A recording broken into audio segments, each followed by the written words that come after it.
उस दिन आगरा के किले में सुबह की पहली किरणें रोज की तरह ही उतरी थीं, मगर हवा में घुली ठंडक में एक अनजानी सी सिहरन थी।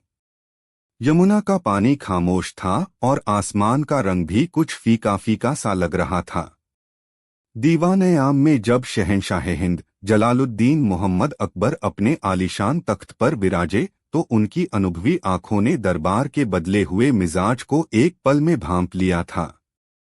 उनकी उंगलियां अनजाने में ही अपने सिंहासन के जड़ाऊ हत्थे पर कस गईं। यह वो दरबार नहीं था जिसे वो रोज देखते थे। यहाँ हमेशा विचारों का एक सागर हिलोरे मारता था, जहाँ हंसी के फव्वारे छूटते थे, जहाँ शिकायतों और मशविरों का एक जीवंत शोर गूंजता था। पर आज आज यहाँ एक अजीब बोझिल खामोशी पसरी थी। यह खामोशी मुर्दाघर जैसी नहीं थी, बल्कि उससे भी ज्यादा डरावनी थी। यह एक सोची समझी, कानों में चुभने वाली खामोशी थी। दरबारी वहां मौजूद थे, अपने अपने ओहदों पर खड़े थे, उनकी गर्दनें झुकी थीं, मगर उनकी आंखों में न तो रोज वाली चमक थी और न ही कोई भाव। वे सांस ले रहे थे, पर जैसे उनकी आत्माएं कहीं और थीं।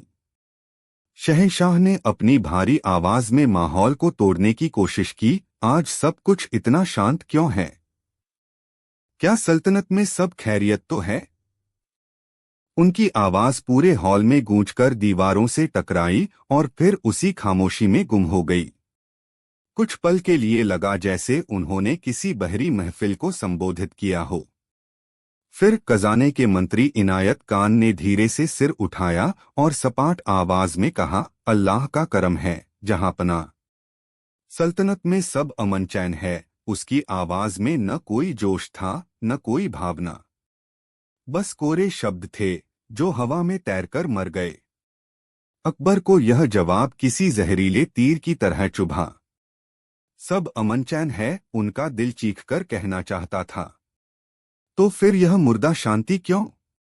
यह तुम्हारे चेहरों पर जमी बर्फ क्यों? पर उन्होंने अपने जज्बातों को चेहरे पर नहीं आने दिया। उन्होंने अपनी नजरें घुमाईं। हर दरबारी की नजरें या तो जमीन में गड़ी थीं या फिर कहीं शून्य में देख रही थीं। वे एक दूसरे से नजरें चुरा रहे थे, शहंशाह से नजरें चुरा रहे थे। यह एक मौन समझौता था, एक अनकही शपथ जिसे हर कोई निभा रहा था। बीरबल, जो हमेशा की तरह एक शांत कोने में खड़े थे, उनकी निगाहें किसी बांस की तरह हर चेहरे पर घूम रही थीं। वो शब्दों को नहीं, शब्दों के बीच की खाइयों को सुन रहे थे। वो देख रहे थे कि कैसे हर दरबारी एक अदृश्य धागे से बंधा हुआ है, एक ऐसी साजिश का हिस्सा है जिसका हथियार कोई तलवार या जहर नहीं, बल्कि सन्नाटा है। यह सन्नाटा बीरबल के लिए ही बुना गया था। दरबारियों की सालों की जलन, उनकी नाकामयाबियां और बीरबल की लगातार बढ़ती शोहरत ने आज एक भयानक रूप ले लिया था। उन्होंने तय किया था कि वे बीरबल को शहंशाह की नजरों में बेबस और नाकाम साबित कर देंगे। वे जानते थे कि बीरबल की ताकत उसकी हाजिर जवाबी और लोगों से बात करके सच निकालने की कला है। अगर कोई बात ही नहीं करेगा, तो बीरबल क्या करेंगे? अकबर ने एक और कोशिश की। उन्होंने मेवाड़ से आई एक जरूरी चिट्ठी का जिक्र किया, जिस पर तुरंत चर्चा की जरूरत थी। उन्होंने राय मांगी, मशविरे चाहे, पर जवाब में उन्हें वही सपाट, बेजान और टालने वाले जुमले मिले। जैसा जहांपनाह उचित समझें। हम आपकी अक्लमंदी पर कैसे शक कर सकते हैं, हुजूर? हर जवाब एक दीवार खड़ी कर रहा था, अकबर और दरबार के बीच। शहंशाह का सब्र अब जवाब दे रहा था। उनका चेहरा गुस्से से तमतमा उठा। उन्हें महसूस हो रहा था जैसे उनका दम घुट रहा हो, जैसे वे अपने ही दरबार में एक कैदी बन गए हों। उन्होंने अपनी आखिरी उम्मीद बीरबल की तरफ देखा। उनकी आंखों में एक सवाल था, एक गुहार थी। बीरबल, यह क्या हो रहा है? बीरबल ने शहंशाह की आंखों में तैरती बेचैनी को पढ़ लिया। वो धीरे धीरे आगे बढ़े। उनके कदमों की आहट उस खामोशी में ऐसी लग रही थी जैसे कोई शांत झील में पत्थर फेंक रहा हो। पूरा दरबार सांस रोके उन्हें देख रहा था। यह उनकी साजिश का पहला इम्तिहान था। बीरबल ने शहंशाह को झुककर सलाम किया। उनकी आंखों में न कोई घबराहट थी, न कोई गुस्सा, बस एक गहरी समंदर जैसी शांति थी। उन्होंने मुस्कुराते हुए कहा, जहांपनाह, आज दरबार में इतनी शांति है कि मुझे एक पुरानी कहानी याद आ गई। दरबारियों के चेहरे पर एक व्यंग्यात्मक मुस्कान तैर गई। कहानी? ऐसे वक्त में उन्हें लगा बीरबल हार गया है। उसके पास कोई जवाब नहीं है, इसलिए वो कहानियों का सहारा ले रहा है। अकबर ने थकी हुई आवाज में कहा, कहो बीरबल, क्या कहानी है? बीरबल ने अपनी आवाज को थोड़ा बुलंद किया ताकि हर दरबारी तक पहुंचे। हुजूर, एक बार एक बहुत ही घमंडी जादूगर था। उसे अपनी कला पर इतना नाज था कि उसने ऐलान किया कि वो दुनिया की सबसे कीमती चीज चुरा सकता है। राजा ने उसे चुनौती दी। जादूगर ने कहा, मैं आपके राज्य से कुछ ऐसा चुराऊंगा जो न तो सोना है न हीरा, पर उसके बिना आपका राज्य एक दिन भी नहीं चल सकता। और जब मैं उसे चुराऊंगा तो किसी को कानो कान खबर तक नहीं होगी। बीरबल एक पल के लिए रुके। उनकी नजरें हर एक दरबारी के चेहरे का मुआयना कर रही थीं। इनायत खान के चेहरे पर अभी भी वही घमंड था, पर कुछ और दरबारियों के माथे पर हल्की सी शिकन उभर आई थी। बीरबल ने आगे कहा, उस रात जादूगर ने अपना जादू चलाया। अगली सुबह जब राजा सोकर उठा तो सब कुछ वैसा ही था। खजाना भरा हुआ था, महल खड़ा था, लोग अपने अपने काम पर जा रहे थे। पर राजा को एक अजीब सी घुटन महसूस हुई। उसने अपने वजीर को बुलाया, पर वजीर ने बस सिर झुका दिया। उसने अपनी रानी से बात की, पर रानी की आंखों में आंसू थे और होंठ सिले हुए थे। उसने अपनी प्रजा से पूछा, पर सबने मुंह फेर लिया। हुजूर, जानते हैं जादूगर ने क्या चुराया था? अब दरबार में सिर्फ बीरबल की आवाज थी और बाकी सबकी थमी हुई सांसें। अकबर भी कहानी में डूब चुके थे। उन्होंने पूछा, क्या चुराया था उसने, बीरबल? बीरबल की आंखों में एक शरारत भरी चमक आई। उन्होंने कहा, जहां पनाह, उस जादूगर ने राज्य से आवाज चुरा ली थी। उसने लोगों के होंठ नहीं सिले थे, उसने उनकी जबानों को भरोसा और ईमानदारी से काली कर दिया था। उसने रिश्तों से संवाद चुरा लिया था। राज्य में सब कुछ था, पर बात खत्म हो गई थी। और बिना बातचीत के, बिना भरोसे के कोई सल्तनत कैसे चल सकती है? वो तो एक जिंदा लाश की तरह थी। यह कहते हुए बीरबल की नजरें सीधी इनायत खान और उसके साथियों पर थीं। उनके शब्द किसी चाबुक की तरह उन सब पर पड़े थे। कहानी खत्म होते ही दीवान-ए-आम में एक अजीब सा सन्नाटा छा गया। लेकिन यह पहले वाला साजिशी सन्नाटा नहीं था। यह शर्मिंदगी और पकड़े जाने के डर से पैदा हुआ सन्नाटा था। दरबारियों के चेहरे का रंग उड़ चुका था। उन्हें एहसास हो गया था कि बीरबल ने उनकी साजिश को न सिर्फ समझ लिया है, बल्कि उसे कहानी का रूप देकर शहंशाह के सामने नंगा कर दिया है। उन्होंने सोचा था कि वे अपनी खामोशी से बीरबल को घेरेंगे, पर बीरबल ने अपनी कहानी से उनकी खामोशी के ही परखच्चे उड़ा दिए थे। अकबर की आंखों में अब गुस्सा नहीं, बल्कि एक गहरी समझ थी। वो बीरबल की प्रतिभा पर एक बार फिर कायल हो गए थे। उन्होंने एक गहरी सांस ली और उनकी गर्जना जैसी आवाज एक बार फिर दरबार में गूंजी, लेकिन इस बार उसमें एक चेतावनी थी। हमें भी लग रहा है कि हमारे दरबार से किसी ने आवाज और भरोसा चुराने की कोशिश की है। बीरबल, हमें उस जादूगर को ढूंढना होगा। यह सुनते ही दरबारियों के पैरों तले जमीन खिसक गई। एक एक करके उनकी नजरें झुकने लगीं, उनके शरीर कांपने लगे। खामोशी की साजिश टूट चुकी थी।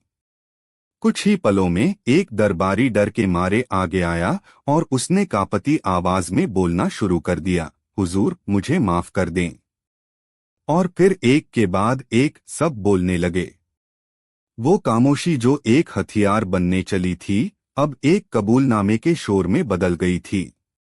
दरबार में सन्नाटे की साजिश गूंजकर खत्म हो चुकी थी और उसकी जगह ले ली थी इंसाफ की आवाज ने। बीरबल मुस्कुरा रहे थे क्योंकि वो जानते थे कि सबसे बड़ी साजिशें तलवारों से नहीं बल्कि दिलों में पैदा होने वाले सन्नाटों से रची जाती हैं और उन्हें तोड़ने के लिए सिर्फ सच की एक छोटी सी कहानी ही काफी होती है।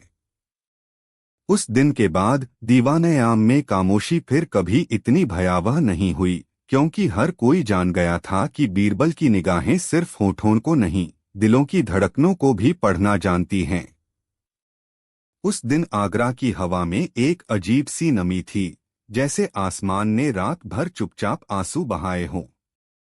बारिश की बूंदें अभी भी किलों की दीवारों पर अपना दुहक लिख रही थीं और यमुना का पानी उदासी में डूबा हुआ मटमैला और खामोश बह रहा था।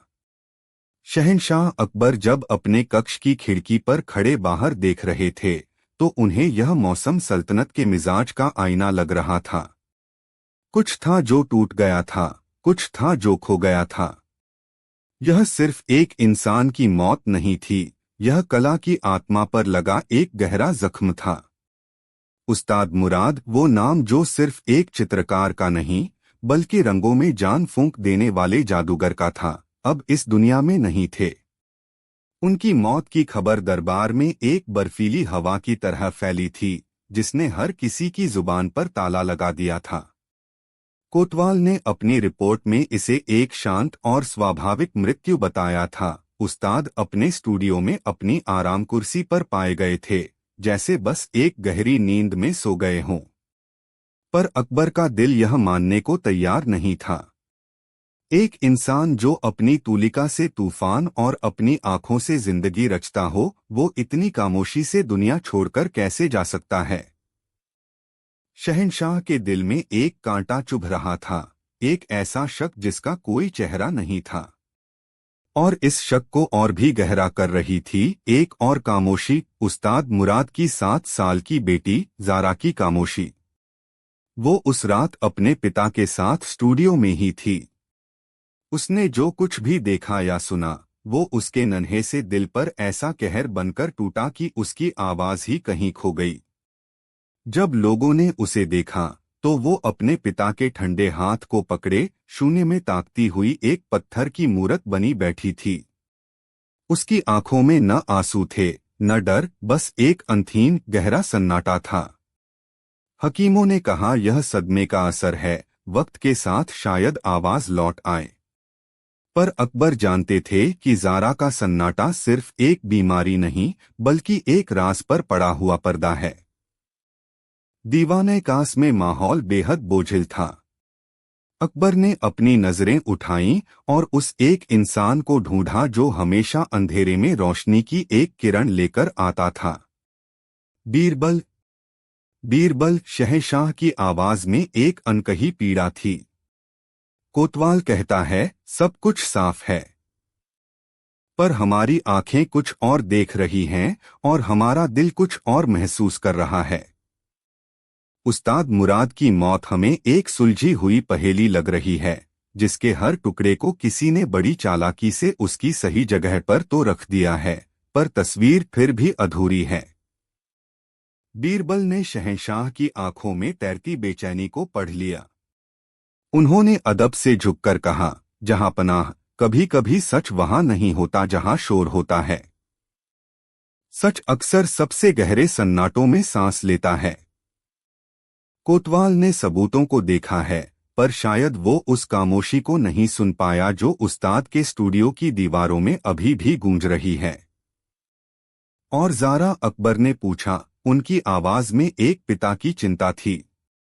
वो बच्ची, वो उस राज की अकेली गवाह है, पर उसकी जुबान पर ताला लगा है। हम उससे कैसे पूछें? हम उस मासूम दिल पर और क्या जुल्म करें? बीरबल की आंखों में एक गहरी करुणा तैर गई। उन्होंने कहा, हुजूर, हम उससे पूछेंगे नहीं, हम उसे सुनेंगे, हम उसकी खामोशी को सुनेंगे, क्योंकि जब जुबान खामोश हो जाती है तो आत्मा बोलना शुरू कर देती है। मुझे बस उस बच्ची के पास जाने की इजाजत चाहिए। अकबर ने एक गहरी सांस ली, जैसे अपने दिल का सारा बोझ बीरबल के कंधों पर रख दिया हो। जाओ बीरबल, उस बच्ची की खामोशी में छुपे सच को ढूंढ निकालो।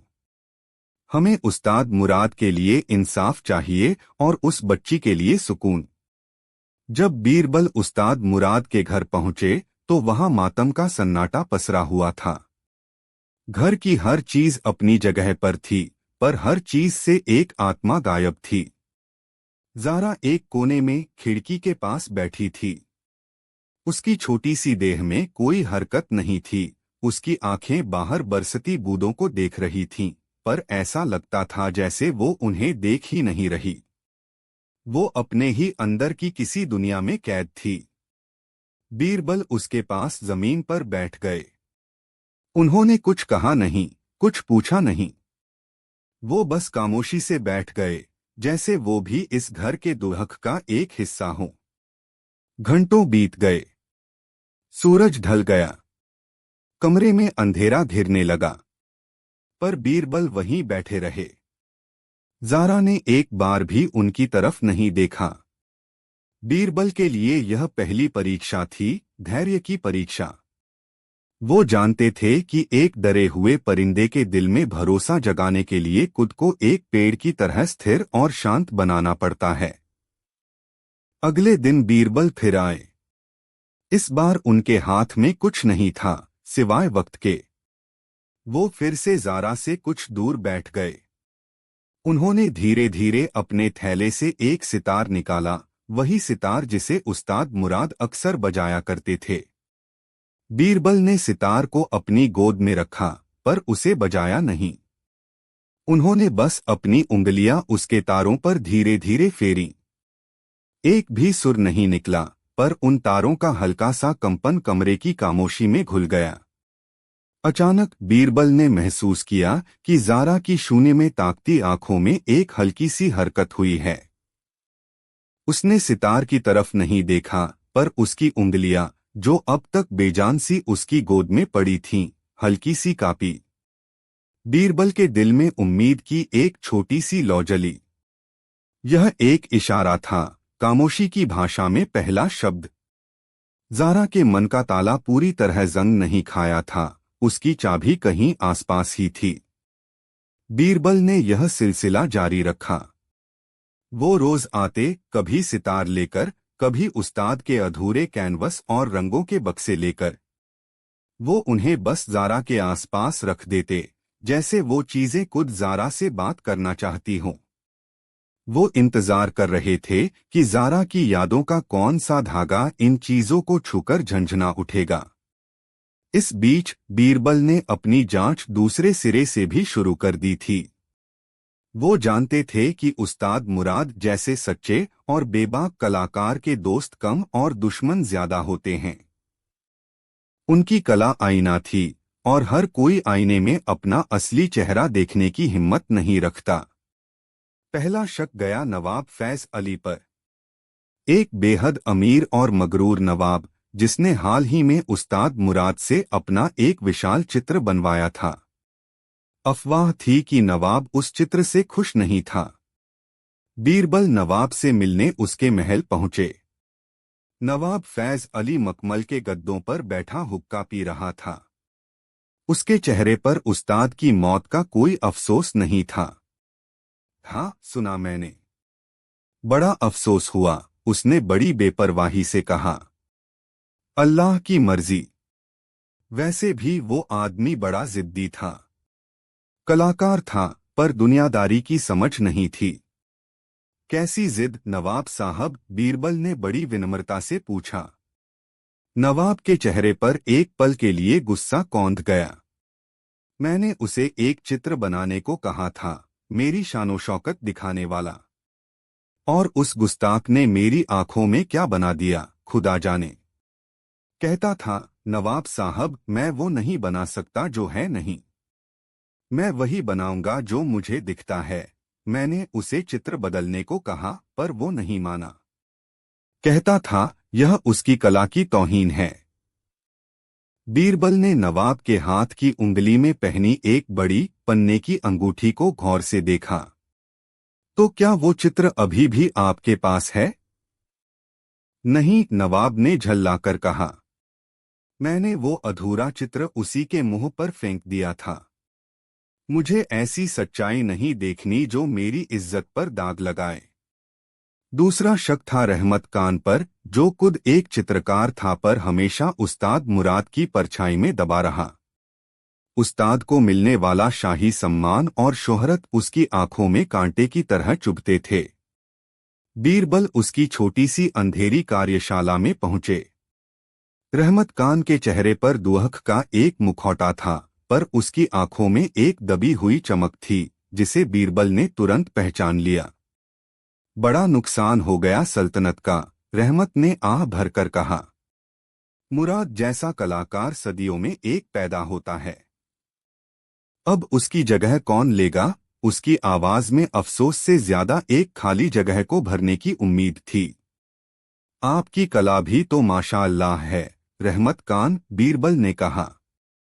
पर लोग कहते हैं आपकी तूलिका में रंग तो हैं, पर मुराद जैसी रूह नहीं। यह सुनते ही रहमत का चेहरा तमतमा गया। रूह? रूह क्या होती है? वो बस शहंशाह की चापलूसी करना जानता था।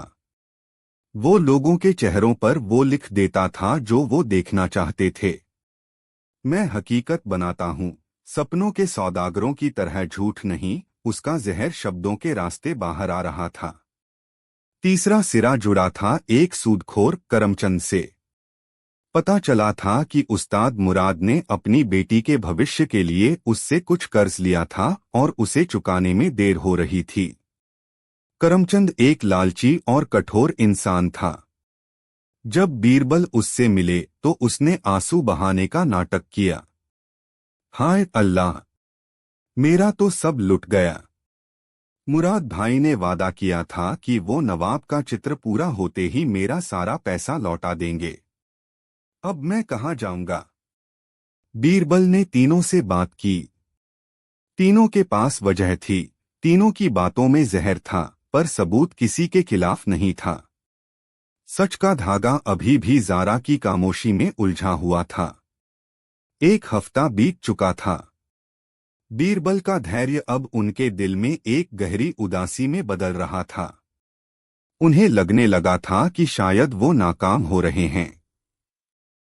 उस शाम जब वो हताश होकर उस्ताद के स्टूडियो में पहुंचे तो उन्होंने एक अजीब सी चीज देखी। ज़ारा अपनी जगह पर नहीं थी। बीरबल का दिल एक पल के लिए धक से रह गया। उन्होंने चारों तरफ देखा। ज़ारा स्टूडियो के उस कोने में खड़ी थी जहां उस्ताद के रंग रखे थे। उसकी छोटी सी उंगली एक नीले रंग के प्याले में डूबी हुई थी और वो दीवार पर कुछ लकीरें खींच रही थी। बीरबल अपनी सांस रोके उसे देखते रहे। वो आगे नहीं बढ़े, इस डर से कि कहीं यह नाजुक सा पल टूट न जाए। ज़ारा ने दीवार पर एक सीधी लकीर नहीं खींची थी। उसने एक अजीब सी आकृति बनाई थी, एक परछाई। एक बड़ी विकराल परछाई जो किसी इंसान की लग रही थी। उस परछाई के नीचे उसने एक छोटा सा प्याला बनाया जो लुढ़का हुआ था और उस प्याले से कुछ बूंदें गिर रही थीं। नीले रंग की बूंदें। बीरबल की आंखों में बिजली सी कौंध गई। वो समझ गए, यह खामोशी की भाषा थी। यह सच की पहली झलक थी। वो धीरे धीरे ज़ारा के पास गए। ज़ारा ने उन्हें देखकर कोई प्रतिक्रिया नहीं दी। वो बस उस दीवार को देखती रही, जैसे उसने अपना सारा दर्द उस पर उंडेल दिया हो। बीरबल ने ज़ारा के सिर पर हाथ फेरा। शुक्रिया ज़ारा, उन्होंने फुसफुसाकर कहा। तुमने वो कह दिया जो कोई नहीं कह सका। अगले दिन बीरबल ने उस्ताद के स्टूडियो की फिर से तलाशी ली। इस बार वो सबूत नहीं बल्कि ज़ारा के इशारे की तस्दीक ढूंढ रहे थे। उनकी नज़र उस कालीन पर पड़ी जहां उस्ताद की कुर्सी रखी थी। उन्होंने कालीन को उठाया। उसके नीचे लकड़ी के फर्श पर एक गहरा नीला धब्बा था। इतना छोटा कि नजर न पड़े, पर अब बीरबल को पता था कि उन्हें क्या ढूंढना है। उन्होंने उस धब्बे को अपनी उंगली से छुआ और सूंघा। उसमें एक अजीब कड़वे बादाम जैसी महक थी। यह किसी रंग की नहीं, किसी जहर की महक थी। अब बीरबल के दिमाग में तस्वीर साफ होने लगी थी। उस्ताद की मौत नींद में नहीं हुई थी। उन्हें जहर दिया गया था। एक ऐसा जहर जो धीरे धीरे असर करता है और इंसान को गहरी नींद में सुलाकर उसकी जान ले लेता है, ताकि देखने में यह एक स्वाभाविक मौत लगे। लेकिन जहर किसने दिया? बीरबल के दिमाग में तीनों चेहरे घूमे, नवाब फैज अली, रहमत खान और करमचंद। पर ज़ारा ने एक परछाई बनाई थी, किसी का चेहरा नहीं। यह परछाई किसकी थी? बीरबल ज़ारा के पास वापस लौटे। इस बार वो अपने साथ कागज और कोयले के कुछ टुकड़े लेकर आए थे। उन्होंने कागज और कोयला ज़ारा के सामने रख दिया और फिर खामोशी से बैठ गए। कई दिन गुजर गए। ज़ारा ने उन चीजों को छुआ तक नहीं। पर बीरबल ने हिम्मत नहीं हारी। वो जानते थे कि ज़ारा के दिल में जो तूफान कैद है, उसे बाहर आने के लिए एक रास्ता चाहिए। और फिर एक दिन वो हुआ। ज़ारा ने कांपते हाथों से कोयले का एक टुकड़ा उठाया। उसकी नन्ही उंगलियां कागज पर चलीं। उसने फिर वही परछाई बनाई, पर इस बार परछाई के हाथ पर उसने कुछ बनाया, एक अंगूठी। एक बड़ी सी अंगूठी जिसमें एक नग जड़ा हुआ था। बीरबल की आंखें फैल गईं।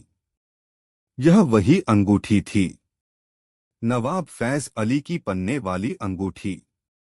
अब हर टुकड़ा अपनी जगह पर बैठ रहा था। नवाब का गुस्सा, उसका अधूरा चित्र, उस्ताद की जिद और अब ज़ारा का यह खामोश इशारा। पर अभी भी एक चीज गायब थी, मकसद। सिर्फ एक चित्र के लिए कोई किसी की जान क्यों लेगा? बीरबल एक बार फिर नवाब के महल जाने की तैयारी करने लगे, पर जाने से पहले वो एक आखिरी बार उस्ताद के स्टूडियो गए। वो उस अधूरे चित्र को देखना चाहते थे जिसके लिए इतना कुछ हुआ। चित्र एक कपड़े से ढका हुआ कोने में पड़ा था। बीरबल ने कांपते हाथों से कपड़ा हटाया। सामने नवाब फैज अली का चित्र था। उसका चेहरा, उसके कपड़े, उसकी शानो शौकत, सब कुछ वैसा ही था जैसा नवाब चाहता होगा। पर जब बीरबल ने चित्र की आंखों में देखा तो वो सिहर गए। उस्ताद मुराद ने उन आंखों में रंग नहीं, नवाब की पूरी रूह उंडेल दी थी। उन आंखों में घमंड था, क्रूरता थी, एक गहरी असुरक्षा थी और एक ऐसा अंधेरा था जिसे देखकर किसी की भी रूह कांप जाए। उस्ताद ने नवाब का चेहरा नहीं, उसका नकाब उतारकर कैनवस पर रख दिया था। अब बीरबल सब समझ गए। नवाब अपनी इस हकीकत को बर्दाश्त नहीं कर पाया था। वो इस आईने को तोड़ देना चाहता था, पर उससे पहले उसने आईना बनाने वाले को ही हमेशा के लिए खामोश कर दिया। अगले दिन दीवान-ए-आम खचाखच भरा हुआ था। अकबर अपने तख्त पर गंभीर मुद्रा में बैठे थे। नवाब फैज अली, रहमत खान और करमचंद तीनों को बुलाया गया था। बीरबल आगे बढ़े। उनके हाथ में ज़ारा के बनाए हुए चित्र थे। उन्होंने बोलना शुरू किया और उनकी आवाज में एक ऐसी ताकत थी जिसने पूरे दरबार को सम्मोहित कर लिया। जहां पनाह, हम सबने सोचा कि उस्ताद मुराद की मौत एक खामोश हादसा थी। पर सच यह है कि यह एक खामोश साजिश थी। एक ऐसी साजिश जिसे अंजाम देने वाले ने यह सोचा कि सच हमेशा के लिए दफन हो जाएगा। पर वो भूल गया कि सच को जुबान की जरूरत नहीं होती। बीरबल ने पहला चित्र दिखाया, जिस पर एक बड़ी परछाई और एक लुढ़का हुआ नीला प्याला बना था। यह उस रात की कहानी है जो एक बच्ची की आंखों ने देखी। एक परछाई उसके पिता के पास आई और फिर एक प्याला लुढ़क गया। यह कोई रंग का प्याला नहीं था, यह जहर का प्याला था। शाही हकीम ने उस नीले धब्बे की जांच की है। यह एक नायाब जहर है जो पूरब के देशों से आता है और जिसे सिर्फ बहुत अमीर लोग ही खरीद सकते हैं। यह सुनते ही करमचंद और रहमत खान के चेहरे पर हवाइयां उड़ने लगीं, क्योंकि वो जानते थे कि ऐसा जहर खरीदना उनके बस की बात नहीं। फिर बीरबल ने दूसरा चित्र उठाया, जिस पर परछाई के हाथ में बनी अंगूठी साफ दिख रही थी। यह उस परछाई की पहचान है, एक ऐसी अंगूठी जो आज भी इस दरबार में किसी की उंगली की शान बढ़ा रही है। बीरबल ने अपनी नजरें सीधे नवाब फैज अली पर गड़ा दीं। पूरे दरबार की नजरें नवाब और उसकी पन्ने की अंगूठी पर टिक गईं। नवाब का चेहरा सफेद पड़ गया। वो चिल्लाया, यह झूठ है। एक बच्ची के कोई सबूत नहीं होता। यह मुझे फंसाने की साजिश है। साजिश तो आपने रची थी नवाब साहब। बीरबल की आवाज अब लोहे की तरह सख्त हो गई थी। और सबूत यह बच्ची के बनाए चित्र नहीं, बल्कि आपकी अपनी आत्मा है, जिसे उस्ताद मुराद ने इस कैनवस पर कैद कर दिया था। बीरबल ने इशारे से उस अधूरे चित्र से पर्दा हटवाया। जैसे ही दरबार ने उस चित्र में बनी आंखों को देखा, एक खौफनाक सन्नाटा छा गया। हर कोई नवाब के चेहरे और चित्र की आंखों को देख रहा था। सच्चाई इतनी नंगी और भयानक थी कि किसी को कुछ कहने की जरूरत नहीं पड़ी। नवाब फैज अली अपनी कुर्सी से गिर पड़ा। उसका घमंड, उसकी शान, सब कुछ उस एक तस्वीर ने छीन लिया था। वो टूट गया। हाँ, हाँ मैंने किया, वो रोते हुए बोला। वो मेरी हकीकत दुनिया को दिखा रहा था। मैंने उससे मिन्नतें की, उसे दौलत का लालच दिया, पर वो नहीं माना। वो कहता था, कलाकार की तूलिका खुदा की अमानत होती है, मैं उसमें झूठ नहीं मिला सकता। मुझे उसे खामोश करना पड़ा। सच बाहर आ चुका था। खामोशी में पलता हुआ सच अब पूरे दरबार में गूंज रहा था। उसी पल दरबार के एक कोने में अपनी आया के साथ खड़ी जारा के होंठ हिले। एक धीमी कांपती हुई आवाज निकली, अब्बा। यह एक शब्द नहीं था, यह एक टूटे हुए बांध से निकले पानी का पहला सोता था। यह उस बच्ची की वापसी थी, अंधेरे से रोशनी की तरफ उसका पहला कदम। अकबर अपनी जगह से उठ खड़े हुए। उनकी आंखों में आंसू थे, एक दोस्त को खोने का गम और इंसाफ मिलने का सुकून। शिक्षा। यह कहानी हमें सिखाती है कि सत्य को दबाया जा सकता है, उसे कुछ समय के लिए खामोश किया जा सकता है, पर उसे मिटाया नहीं जा सकता। सत्य की अपनी भाषा होती है, जो कभी कभी शब्दों से परे होती है। वो एक बच्चे की मासूम आंखों में, एक कलाकार की बेबाक तूलिका में, या किसी निर्दोष की खामोशी में भी जिंदा रहती है। सबसे बड़ा ज्ञान बोलने में नहीं, बल्कि सुनने में है, सिर्फ कानों से नहीं, बल्कि अपने दिल और अपनी आत्मा से सुनने में। क्योंकि सबसे गहरे और अंधेरे सन्नाटों में ही अक्सर सच की सबसे तेज रोशनी छुपी होती है। हमें बस धैर्य और करुणा के साथ उस सन्नाटे को सुनने की जरूरत है। उस दिन की सुबह में कोई खास बात नहीं थी, पर दीवान-ए-आम में दाखिल होते ही शहंशाह अकबर के कदमों में एक अनचाही सी भारीपन उतर आई थी। यह वो एहसास था जो एक लोहार को रोज तपती भट्टी के सामने खड़े होकर होता है, या उस किसान को जो सूखी जमीन को जोतते जोतते थक जाता है। तख्ते ताउस सोने और जवाहरात से बना था, पर आज अकबर को वो कांटों का एक बिस्तर लग रहा था। उनकी आंखों के सामने शिकायतों का एक अनथीन समंदर हिलोरे ले रहा था। कहीं जमीन का झगड़ा था, कहीं पानी का विवाद, कहीं किसी अमीर की गुस्ताखी थी, तो कहीं किसी करीब की बेबसी। हर चेहरा एक मांग लेकर आया था, हर आवाज एक उम्मीद लेकर गूंज रही थी, और हर उम्मीद का बोझ सीधा शहंशाह के कंधों पर आ रहा था। आज उनका सब्र किसी सूखे पत्ते की तरह चटक रहा था। उन्होंने अपने वित्त मंत्री इनायत खान से खजाने का हाल पूछा तो उसने ऐसी उदास तस्वीर पेश की जैसे सल्तनत दिवालिया होने की कगार पर हो। उन्होंने अपने सेनापति से सरहदों का हाल पूछा तो उसने ऐसी ऐसी चुनौतियां गिनाई कि लगा जैसे दुश्मन दरवाजे पर ही खड़ा हो। हर तरफ सिर्फ समस्याएं थीं, उलझनें थीं, एक ऐसा चक्रव्यूह था जिसका कोई अंत नजर नहीं आ रहा था। अकबर ने एक गहरी, थकी हुई सांस ली और अपनी नजरें उस एक चेहरे पर टिका दीं जो हमेशा की तरह शांत, स्थिर और एक हल्की सी मुस्कान लिए खड़ा था। बीरबल। क्यों बीरबल? शहंशाह की आवाज में एक अजीब सी कड़वाहट घुल गई थी। यह सब देखकर तुम्हें कैसा लगता है? यह ताज, यह तख्त, यह सल्तनत। बाहर से देखने वालों को यह जन्नत लगती होगी, पर जो इसे पहनकर बैठता है सिर्फ वही जानता है कि यह आग का दरिया है जिसे रोज पार करना पड़ता है।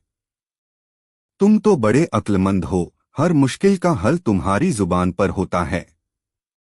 बताओ, इस सल्तनत को चलाना क्या कोई बच्चों का खेल है?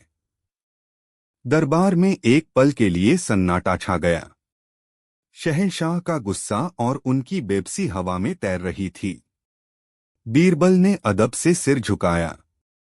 उनकी आवाज में हमेशा की तरह वही नरमी और ठहराव था। जहांपनाह, सल्तनत चलाना यकीनन एक बहुत बड़ी जिम्मेदारी है, पर मेरा मानना है कि अगर राजा का दिल अपनी प्रजा के लिए धड़कता हो और उसका दिमाग इंसाफ की रोशनी से रोशन हो तो कोई भी मुश्किल पहाड़ जैसी नहीं लगती। यह जवाब सुनने में तो बहुत अच्छा था, पर आज अकबर के थके हुए मन को यह एक ताना सा लगा। उन्हें लगा जैसे बीरबल उनकी काबिलियत पर उंगली उठा रहा हो, जैसे कह रहा हो कि शायद शहंशाह के दिल या दिमाग में ही कोई कमी है। उनके चेहरे पर एक स्याह तूफान उतर आया। दरबारियों ने, जो हमेशा ऐसे मौकों की ताक में रहते थे, एक दूसरे को देखा और उनकी आंखों में एक दुष्टता भरी चमक तैर गई। अच्छा, अकबर अपनी जगह से उठ खड़े हुए। उनकी आवाज पूरे दीवाने आम में गूंज उठी। अगर यह इतना ही आसान है, अगर सिर्फ दिल और दिमाग से ही सल्तनत चल जाती है, तो फिर लो, हम तुम्हें यह मौका देते हैं। शहंशाह अपने तख्त से नीचे उतरे। उन्होंने अपने सिर से भारी भरकम ताज उतारा, उस ताज को जिसे छूने की हिम्मत सल्तनत में कोई नहीं कर सकता था। उन्होंने उस ताज को अपने हाथों में थामा और बीरबल की तरफ बढ़े। हर कदम के साथ दरबार की धड़कनें तेज हो रही थीं। बीरबल की आंखें हैरानी से फैली हुई थीं। उन्हें अंदाजा नहीं था कि बात यहां तक पहुंच जाएगी। अकबर बीरबल के ठीक सामने आकर रुके। उनकी आंखों में गुस्सा था, एक चुनौती थी और कहीं गहरे में एक उम्मीद भी थी कि शायद बीरबल मना कर दे। उन्होंने वो बेशकीमती ताज बीरबल के हाथों में रख दिया। आज के लिए, शहंशाह की आवाज में एक अंतिम फैसले की गूंज थी। सिर्फ आज, सूरज ढलने तक, यह ताज तुम्हारा है, यह तख्त तुम्हारा है और यह सल्तनत तुम्हारी है। तू आज राजा है, बीरबल। अब दिखाओ हमें कि तुम्हारा दिल और दिमाग इस आग के दरिया को कैसे पार करता है। हम भी तो देखें कि बातें बनाना और सल्तनत चलाना, इन दोनों में कितना फर्क होता है। यह कहकर अकबर मुड़े और बिना किसी की तरफ देखे दरबार से बाहर निकल गए। उनके जाने के बाद दरबार में एक ऐसा सन्नाटा छा गया जिसमें हजारों तलवारें खींचने की आवाजें थीं। बीरबल के हाथों में सल्तनते हिंद का ताज था, जो उन्हें किसी जलते हुए अंगारे की तरह महसूस हो रहा था। उनके चारों तरफ दरबारी खड़े थे, जिनकी आंखों में बधाई नहीं बल्कि एक शिकारी की भूख थी। वो सब जानते थे कि यह बीरबल के लिए एक सम्मान नहीं बल्कि उसकी इज्जत का जनाजा निकालने की एक साजिश थी, जिसमें आज खुद शहंशाह भी अनजाने में शामिल हो गए थे। बीरबल ने एक गहरी सांस ली, जैसे अपने अंदर की सारी घबराहट को बाहर फेंक रहे हों। उन्होंने अपनी आंखें बंद की और एक पल के लिए अपने खुदा को याद किया। फिर जब उन्होंने आंखें खोलीं तो उनकी आंखों में न कोई डर था, न कोई लालच। वहां सिर्फ एक गहरी जिम्मेदारी का एहसास था। वो धीरे धीरे चले और उस तक तेताउस पर बैठ गए, जिस पर बैठने का ख्वाब हर दरबारी अपनी रातों में देखता था। जैसे ही बीरबल तख्त पर बैठे, उनके दुश्मनों की टोली हरकत में आ गई। इनायत खान सबसे पहले आगे आया। उसके चेहरे पर एक मक्कार मुस्कान थी। उसने झुककर सलाम किया, पर उसकी आवाज में व्यंग्य टपक रहा था। राजा सलामत, आपकी हुकूमत के पहले दिन ही सल्तनत पर एक बड़ी मुसीबत आ पड़ी है। आगरा के सारे अनाज के व्यापारियों ने अचानक अनाज के दाम तिगुने कर दिए हैं। पूरी मंडी में हाहाकार मचा है। करीब जनता भूखी मर रही है और शहर में दंगे भड़कने का खतरा है। खजाना काली है कि हम बाहर से अनाज मंगवा सकें। अब आप ही बताइए, राजा बीरबल इस मुसीबत से अपनी प्रजा को कैसे बचाएंगे? यह एक सोचा समझा जाल था। अगर बीरबल जबरदस्ती करते तो व्यापारी नाराज हो जाते और शहर में अनाज आना ही बंद हो जाता। अगर वो कुछ न करते तो भूखी जनता उन्हें ही अपना दुश्मन समझती। हर तरफ से बीरबल की हार तय थी। बीरबल ने शांत भाव से इनायत खान की पूरी बात सुनी। उनके चेहरे पर चिंता की एक लकीर तक नहीं उभरी। उन्होंने एक पल सोचा और फिर एक शाही फरमान जारी करने का हुक्म दिया। ऐलान कर दिया जाए। बीरबल की आवाज अब एक राजा की आवाज थी, जिसमें हुक्म और रहम दोनों शामिल थे, कि आज शाम शहंशाह अकबर की लंबी उम्र और अच्छी सेहत के लिए सल्तनत की तरफ से आगरा की जामा मस्जिद के बाहर एक बहुत बड़ी दावत का इंतजाम किया जाएगा। शहर का हर करीब हर भूखा उस दावत में मेहमान होगा और इस नेक काम में शहर के सभी अनाज के व्यापारी भी अपना हिस्सा डालेंगे। हर व्यापारी अपनी अपनी श्रद्धा और हैसियत के मुताबिक अनाज दान करेगा। जिसका दान सबसे बड़ा होगा, उसे खुद राजा बीरबल की तरफ से सल्तनत का सबसे बड़ा दानवीर का खिताब दिया जाएगा। यह सुनते ही इनायत खान का चेहरा उतर गया। यह कैसा फैसला था? बीरबल ने न तो किसी को डराया न धमकाया। उन्होंने तो व्यापारियों को एक दूसरे के खिलाफ ही खड़ा कर दिया था। अब हर व्यापारी दूसरे से बड़ा दानवीर दिखने की होड़ में लग जाएगा। अपनी इज्जत बचाने और किताब पाने के लालच में वो अपना छिपाया हुआ अनाज खुद बखुद बाहर निकाल लाएंगे। गरीबों का पेट भी भर जाएगा और खजाने पर कोई बोझ भी नहीं पड़ेगा। साजिश का पहला तीर काली चला गया था। अभी दरबारी इस झटके से उबरे भी नहीं थे कि सेनापति शमशेर खान आगे आया। उसका चेहरा पत्थर की तरह सख्त था। राजा सलामत, एक और अर्ज है। पड़ोसी रियासत रामपुर के राजा ने हमारी सरहद पर बसे 2 गांवों पर कब्जा कर लिया है। वो हमारी ताकत को चुनौती दे रहा है। अगर आज हमने कोई कड़ा कदम नहीं उठाया तो हमारी इज्जत मिट्टी में मिल जाएगी। हुक्म दीजिए कि फौज तैयार की जाए। हम अभी रामपुर पर चढ़ाई करना चाहते हैं। यह दूसरा और भी खतरनाक जाल था। अगर बीरबल जंग का हुक्म देते तो खून खराबा होता और इल्जाम उन पर आता।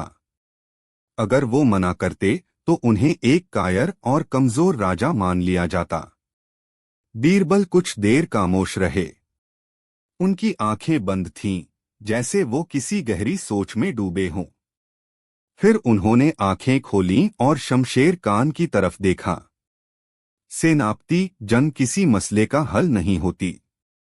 वो सिर्फ औरतों को बेवा, बच्चों को यतीम और जमीन को बंजर बनाती है। हम खून नहीं, इंसानियत बहाना चाहते हैं। उन्होंने एक कासिद को बुलाया। एक पैगाम तैयार करो रामपुर के राजा के नाम। बीरबल ने लिखवाना शुरू किया। राजा साहब, हमें खबर मिली है कि आपकी रियासत में शायद चारे और पानी की कमी हो गई है, जिसकी वजह से आपके कुछ गांव वालों को मजबूरन हमारी सरहद में आना पड़ा है। एक पड़ोसी होने के नाते यह हमारा फर्ज है कि हम आपकी मुश्किल में मदद करें। हम आपके उन 2 गांवों के लोगों के लिए अगले 6 महीने तक का राशन और उनके जानवरों के लिए चारा भिजवा रहे हैं। उम्मीद है आप हमारी इस छोटी सी भेंट को कबूल करेंगे। आपका पड़ोसी, आगरा का राजा। यह पैगाम सुनकर शमशेर खान का मुंह खुला का खुला रह गया। यह क्या था? दुश्मन को सजा देने के बजाय उसे तोहफा। यह तो सरासर बेइज्जती थी। पर बीरबल की सोच कहीं और थी। वो जानते थे कि रामपुर का राजा एक अहंकारी इंसान है। जब उसे यह खैरात मिलेगी तो वो शर्म से पानी पानी हो जाएगा। वो समझेगा कि आगरा की सल्तनत उसे एक खतरे के तौर पर नहीं, बल्कि एक बेचारे करीब पड़ोसी के तौर पर देख रही है। कोई भी स्वाभिमानी राजा अपनी इज्जत पर ऐसा हमला बर्दाश्त नहीं कर सकता। जंग से ज्यादा गहरी चोट इस रहमदिली से लगेगी और वो बिना लड़े ही गांव काली कर देगा। दोपहर ढल रही थी। सूरज की तपिश कम हो रही थी, पर दरबार का माहौल गर्म होता जा रहा था। बीरबल के दुश्मनों को एहसास हो गया था कि बीरबल को सीधे सवालों से हराना नामुमकिन है। अब उन्होंने एक ऐसी चाल चली जो किसी की आत्मा को भी तोड़कर रख दे। एक बुजुर्ग औरत जिसके चेहरे पर 100 झुर्रियां और आंखों में सदियों का दर्द था, रोती बिलखती हुई दरबार में दाखिल हुई। उसके साथ 2 नौजवान थे जो एक दूसरे को खून खाने वाली नजरों से देख रहे थे। इंसाफ राजा सलामत। मुझे इंसाफ चाहिए। वो औरत बीरबल के कदमों में गिर पड़ी। मैं एक बदनसीब मां हूं। ये दोनों मेरे बेटे हैं। मेरे पति ने मरते वक्त अपनी सारी जमीन जायदाद इन दोनों में बराबर बांट दी थी, पर वो एक चीज का बंटवारा करना भूल गए और आज उसी एक चीज के लिए ये दोनों एक दूसरे की जान के दुश्मन बन गए हैं। ऐसी क्या चीज है मां? बीरबल ने बड़े प्यार से उस औरत को उठाते हुए पूछा। मेरी गाय हुजूर, औरत ने रोते हुए कहा। हमारी लक्ष्मी। यह गाय हम दोनों को अपनी जान से प्यारी है। बड़ा कहता है पिताजी ने मरते वक्त यह मुझे दी थी। छोटा कहता है नहीं, यह मुझे मिली थी। दोनों में से कोई पीछे हटने को तैयार नहीं है। आप ही इंसाफ कीजिए, यह गाय किसकी है? पूरा दरबार खामोश था। यह एक ऐसी पहेली थी जिसका कोई जवाब नहीं था। न कोई गवाह, न कोई सबूत। सिर्फ 2 भाइयों की जिद थी और एक मां के आंसू। बीरबल ने दोनों भाइयों को देखा। उनके चेहरे पर लालच और गुस्सा साफ झलक रहा था। फिर उन्होंने उस गाय को देखा जो मासूमियत से अपनी पूंछ हिला रही थी। बीरबल ने एक पल सोचा और फिर एक ऐसा हुक्म दिया जिसे सुनकर पूरा दरबार सन्न रह गया। जल्लाद को बुलाया जाए। एक भयानक सन्नाटा छा गया। जल्लाद। एक गाय के फैसले के लिए। जल्लाद अपनी बड़ी सी तलवार लेकर हाजिर हुआ। बीरबल ने हुक्म दिया, इस गाय के 2 बराबर टुकड़े कर दो। एक टुकड़ा बड़े भाई को दे दो और दूसरा छोटे को। झगड़ा ही खत्म हो जाएगा। यह सुनते ही बड़ा भाई खुशी से उछल पड़ा। हाँ हुजूर, यही सही इंसाफ है। कम से कम आधा तो मिलेगा। पर जैसे ही जल्लाद ने अपनी तलवार उठाई, छोटा भाई चीख पड़ा। वो दौड़कर बीरबल के पैरों में गिर गया। नहीं हुजूर, खुदा के लिए ऐसा जुल्म मत कीजिए। यह मेरी मां है। मैं इसे कटते हुए नहीं देख सकता। आप यह पूरी गाय मेरे बड़े भाई को ही दे दीजिए। मैं काली हाथ चला जाऊंगा, पर अपनी लक्ष्मी को जिंदा देखना चाहता हूं। उसकी आंखों से आंसुओं की धारा बह निकली थी। बीरबल के चेहरे पर एक गहरी, शांत मुस्कान आ गई। वो अपनी जगह से उठे। उन्होंने छोटे भाई को गले से लगा लिया। इंसाफ हो गया, बीरबल ने ऐलान किया। यह गाय इस छोटे बेटे की है। क्योंकि जायदाद से प्यार करने वाला उसे बांट सकता है, पर जो अपनी माँ से प्यार करता है वो उसके टुकड़े होते हुए नहीं देख सकता। असली हकदार वही है जिसे चीज की कीमत नहीं, उससे जुड़े एहसास की परवाह हो। बड़े भाई का सिर शर्म से झुक गया। दरबार राजा बीरबल के जय जयकार से गूंज उठा।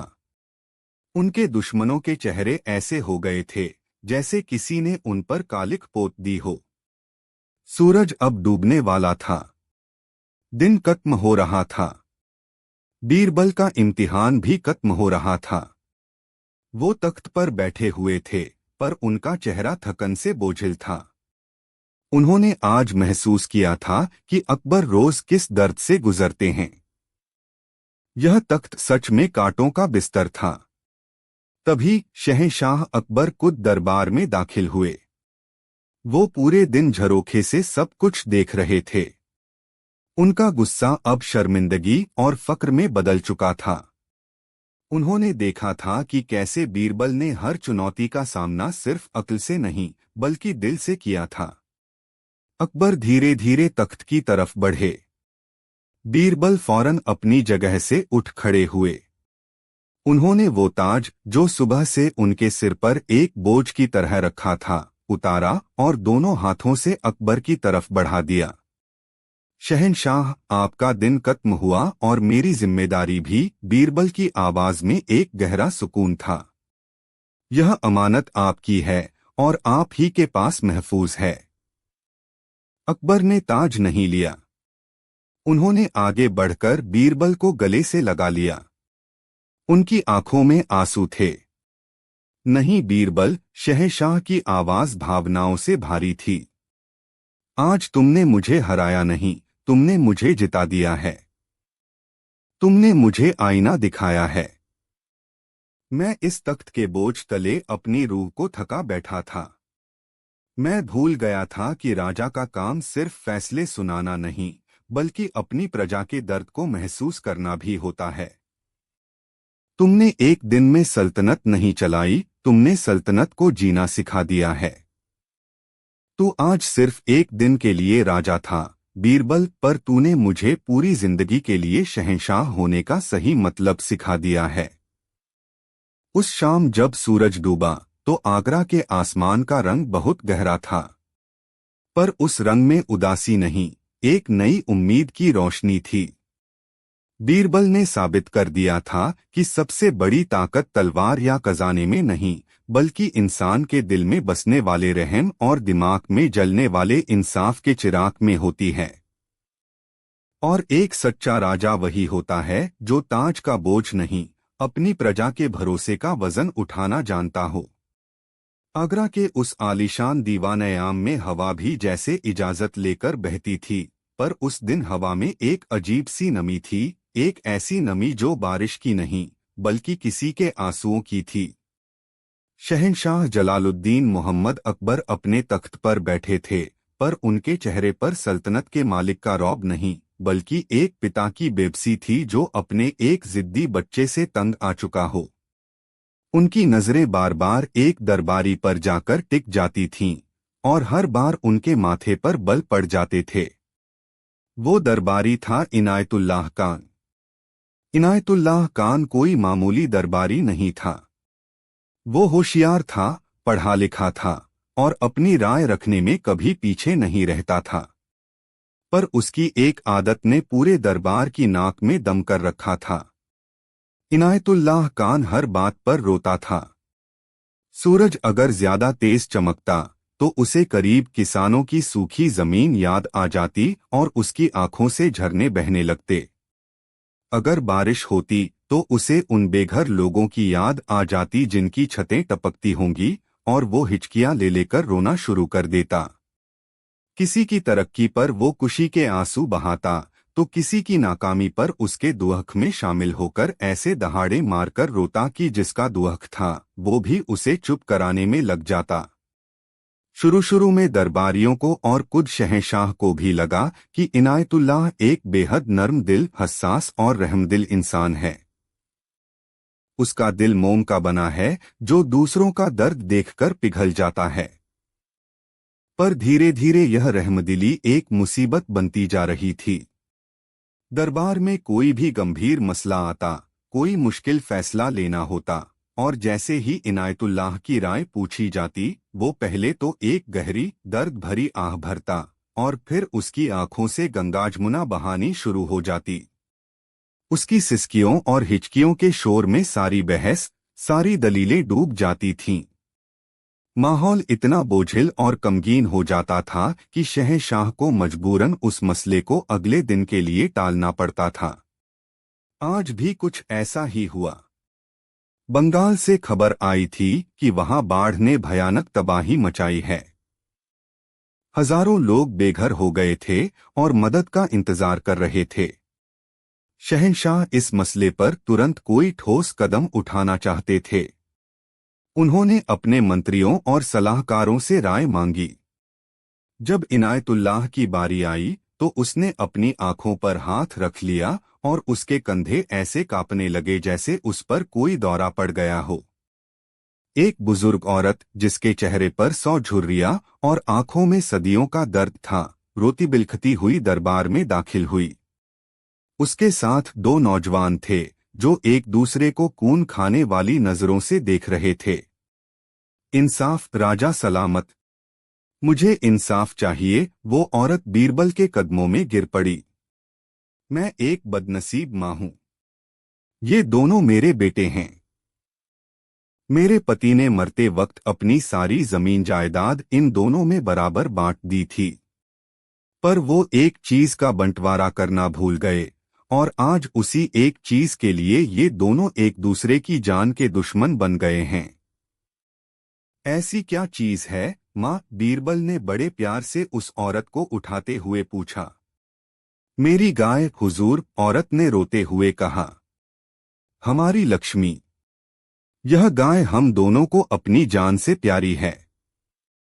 बड़ा कहता है पिताजी ने मरते वक्त यह मुझे दी थी। छोटा कहता है नहीं, यह मुझे मिली थी। दोनों में से कोई पीछे हटने को तैयार नहीं है। आप ही इंसाफ कीजिए, यह गाय किसकी है? पूरा दरबार खामोश था। यह एक ऐसी पहेली थी जिसका कोई जवाब नहीं था। न कोई गवाह, न कोई सबूत। सिर्फ 2 भाइयों की जिद थी और एक मां के आंसू। बीरबल ने दोनों भाइयों को देखा। उनके चेहरे पर लालच और गुस्सा साफ झलक रहा था। फिर उन्होंने उस गाय को देखा जो मासूमियत से अपनी पूंछ हिला रही थी। बीरबल ने एक पल सोचा और फिर एक ऐसा हुक्म दिया जिसे सुनकर पूरा दरबार सन्न रह गया। जल्लाद को बुलाया जाए। एक भयानक सन्नाटा छा गया। जल्लाद, एक गाय के फैसले के लिए। जल्लाद अपनी बड़ी सी तलवार लेकर हाजिर हुआ। बीरबल ने हुक्म दिया, इस गाय के 2 बराबर टुकड़े कर दो। एक टुकड़ा बड़े भाई को दे दो और दूसरा छोटे को। झगड़ा ही खत्म हो जाएगा। यह सुनते ही बड़ा भाई खुशी से उछल पड़ा। हाँ हुजूर, यही सही इंसाफ है। कम से कम आधा तो मिलेगा। पर जैसे ही जल्लाद ने अपनी तलवार उठाई, छोटा भाई चीख पड़ा। वो दौड़कर बीरबल के पैरों में गिर गया। नहीं हुजूर, खुदा के लिए ऐसा जुल्म मत कीजिए। यह मेरी मां है। मैं इसे कटते हुए नहीं देख सकता। आप यह पूरी गाय मेरे बड़े भाई को ही दे दीजिए। मैं काली हाथ चला जाऊंगा, पर अपनी लक्ष्मी को जिंदा देखना चाहता हूं। उसकी आंखों से आंसुओं की धारा बह निकली थी। बीरबल के चेहरे पर एक गहरी, शांत मुस्कान आ गई। वो अपनी जगह से उठे। उन्होंने छोटे भाई को गले से लगा लिया। इंसाफ हो गया, बीरबल ने ऐलान किया। यह गाय इस छोटे बेटे की है, क्योंकि जायदाद से प्यार करने वाला उसे बांट सकता है, पर जो अपनी माँ से प्यार करता है वो उसके टुकड़े होते हुए नहीं देख सकता। असली हकदार वही है जिसे चीज की कीमत नहीं, उससे जुड़े एहसास की परवाह हो। बड़े भाई का सिर शर्म से झुक गया। दरबार राजा बीरबल के जय जयकार से गूंज उठा। उनके दुश्मनों के चेहरे ऐसे हो गए थे जैसे किसी ने उन पर कालिख पोत दी हो। सूरज अब डूबने वाला था। दिन खत्म हो रहा था। बीरबल का इम्तिहान भी खत्म हो रहा था। वो तख्त पर बैठे हुए थे, पर उनका चेहरा थकन से बोझिल था। उन्होंने आज महसूस किया था कि अकबर रोज किस दर्द से गुजरते हैं। यह तख्त सच में कांटों का बिस्तर था। तभी शहंशाह अकबर खुद दरबार में दाखिल हुए। वो पूरे दिन झरोखे से सब कुछ देख रहे थे। उनका गुस्सा अब शर्मिंदगी और फक्र में बदल चुका था। उन्होंने देखा था कि कैसे बीरबल ने हर चुनौती का सामना सिर्फ अक्ल से नहीं बल्कि दिल से किया था। अकबर धीरे धीरे तख्त की तरफ बढ़े। बीरबल फौरन अपनी जगह से उठ खड़े हुए। उन्होंने वो ताज जो सुबह से उनके सिर पर एक बोझ की तरह रखा था उतारा और दोनों हाथों से अकबर की तरफ बढ़ा दिया। शहंशाह, आपका दिन खत्म हुआ और मेरी जिम्मेदारी भी। बीरबल की आवाज में एक गहरा सुकून था। यह अमानत आपकी है और आप ही के पास महफूज है। अकबर ने ताज नहीं लिया। उन्होंने आगे बढ़कर बीरबल को गले से लगा लिया। उनकी आंखों में आंसू थे। नहीं बीरबल, शहंशाह की आवाज भावनाओं से भारी थी। आज तुमने मुझे हराया नहीं, तुमने मुझे जिता दिया है। तुमने मुझे आईना दिखाया है। मैं इस तख्त के बोझ तले अपनी रूह को थका बैठा था। मैं भूल गया था कि राजा का काम सिर्फ फैसले सुनाना नहीं बल्कि अपनी प्रजा के दर्द को महसूस करना भी होता है।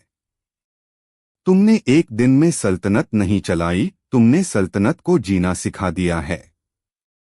तू आज सिर्फ एक दिन के लिए राजा था बीरबल, पर तूने मुझे पूरी जिंदगी के लिए शहंशाह होने का सही मतलब सिखा दिया है। उस शाम जब सूरज डूबा तो आगरा के आसमान का रंग बहुत गहरा था, पर उस रंग में उदासी नहीं, एक नई उम्मीद की रोशनी थी। बीरबल ने साबित कर दिया था कि सबसे बड़ी ताकत तलवार या खजाने में नहीं बल्कि इंसान के दिल में बसने वाले रहम और दिमाग में जलने वाले इंसाफ के चिराग में होती है। और एक सच्चा राजा वही होता है जो ताज का बोझ नहीं, अपनी प्रजा के भरोसे का वजन उठाना जानता हो। आगरा के उस आलीशान दीवान-ए-आम में हवा भी जैसे इजाजत लेकर बहती थी, पर उस दिन हवा में एक अजीब सी नमी थी, एक ऐसी नमी जो बारिश की नहीं बल्कि किसी के आंसुओं की थी। शहंशाह जलालुद्दीन मोहम्मद अकबर अपने तख्त पर बैठे थे, पर उनके चेहरे पर सल्तनत के मालिक का रौब नहीं बल्कि एक पिता की बेबसी थी जो अपने एक जिद्दी बच्चे से तंग आ चुका हो। उनकी नजरें बार बार एक दरबारी पर जाकर टिक जाती थीं, और हर बार उनके माथे पर बल पड़ जाते थे। वो दरबारी था इनायतुल्लाह खान। इनायतुल्लाह खान कोई मामूली दरबारी नहीं था। वो होशियार था, पढ़ा लिखा था और अपनी राय रखने में कभी पीछे नहीं रहता था।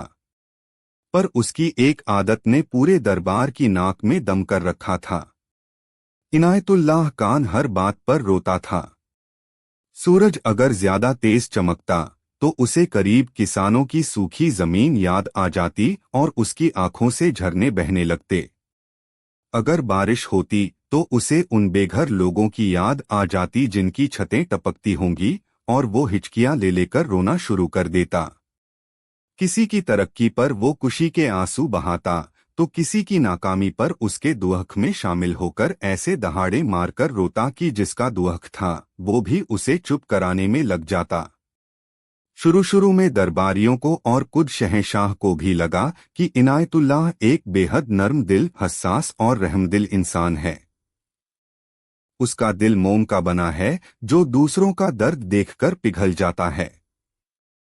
पर धीरे धीरे यह रहमदिली एक मुसीबत बनती जा रही थी। दरबार में कोई भी गंभीर मसला आता, कोई मुश्किल फैसला लेना होता, और जैसे ही इनायतुल्लाह की राय पूछी जाती, वो पहले तो एक गहरी दर्द भरी आह भरता और फिर उसकी आंखों से गंगाजमुना बहानी शुरू हो जाती। उसकी सिसकियों और हिचकियों के शोर में सारी बहस, सारी दलीलें डूब जाती थीं। माहौल इतना बोझिल और गमगीन हो जाता था कि शहंशाह को मजबूरन उस मसले को अगले दिन के लिए टालना पड़ता था। आज भी कुछ ऐसा ही हुआ। बंगाल से खबर आई थी कि वहां बाढ़ ने भयानक तबाही मचाई है। हजारों लोग बेघर हो गए थे और मदद का इंतजार कर रहे थे। शहंशाह इस मसले पर तुरंत कोई ठोस कदम उठाना चाहते थे। उन्होंने अपने मंत्रियों और सलाहकारों से राय मांगी। जब इनायतुल्लाह की बारी आई तो उसने अपनी आंखों पर हाथ रख लिया और उसके कंधे ऐसे कांपने लगे जैसे उस पर कोई दौरा पड़ गया हो। हाय अल्लाह! उसकी भीगी हुई आवाज पूरे दरबार में गूंजी। मेरे बंगाली भाई, मेरी बहनें, वो बच्चे, भूखे प्यासे, ठंडे पानी में। हाय, मैं ये सोच भी नहीं सकता। और इसके साथ ही वो जमीन पर बैठकर ऐसे बिलख बिलख कर रोने लगा जैसे बाढ़ उसके घर में नहीं बल्कि उसकी आंखों में आ गई हो। उसका रोना इतना दर्दनाक था कि एक पल के लिए सबको सच में बंगाल का दुख भूलकर इनायतुल्लाह पर तरस आने लगा। कुछ दरबारी उसे पानी पिलाने दौड़े, कुछ उसकी पीठ सहलाने लगे। बाढ़ की तबाही पर होने वाली जरूरी चर्चा इनायतुल्लाह को चुप कराने की एक सामूहिक कोशिश में बदल गई। अकबर ने गुस्से और बेबसी से अपना सिर पकड़ लिया। उनका दिल चाह रहा था कि वो चिल्लाकर कहें, अरे नादान इंसान, तेरे रोने से बंगाल की बाढ़ नहीं उतर जाएगी। यहाँ आंसू नहीं, समाधान चाहिए। पर वो अपनी गरिमा में बंधे हुए थे। दरबार बर्खास्त होने के बाद शहंशाह अपने निजी कक्ष में बेचैनी से टहल रहे थे। उनका मन एक तूफान से गुजर रहा था। तभी बीरबल ने वहां प्रवेश किया। बीरबल के चेहरे पर हमेशा की तरह एक शांत मुस्कान थी, पर उन्होंने शहंशाह की आंखों में तैरती हुई परेशानी को एक पल में पढ़ लिया था। लगता है आज दीवान-ए-आम का मौसम कुछ ज्यादा ही नम था। जहां पनाह, बीरबल ने धीरे से कहा। अकबर रुक गए। उन्होंने एक थकी हुई नजर से बीरबल को देखा। बीरबल, तुम तो सब समझते हो। अब तुम ही बताओ, हम इस इनायतुल्लाह का क्या करें? उसकी रहमदिली अब एक बीमारी बन चुकी है। वो हर मसले को अपनी आंखों के पानी में डुबो देता है। हमें समझ नहीं आता कि वो सच में इतना नर्म दिल है या फिर यह जिम्मेदारियों से बचने का उसका कोई हथियार है।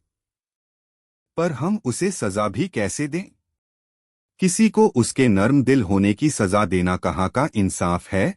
शहंशाह की आवाज में एक गहरी उलझन थी। बीरबल कुछ देर खामोश रहे। उनकी नजरें कहीं दूर शून्य में देख रही थीं, जैसे वो किसी अदृश्य तस्वीर को पढ़ने की कोशिश कर रहे हों। फिर उन्होंने अपनी नजरें शहंशाह पर टिकाईं। उनकी आंखों में एक शरारत भरी चमक थी।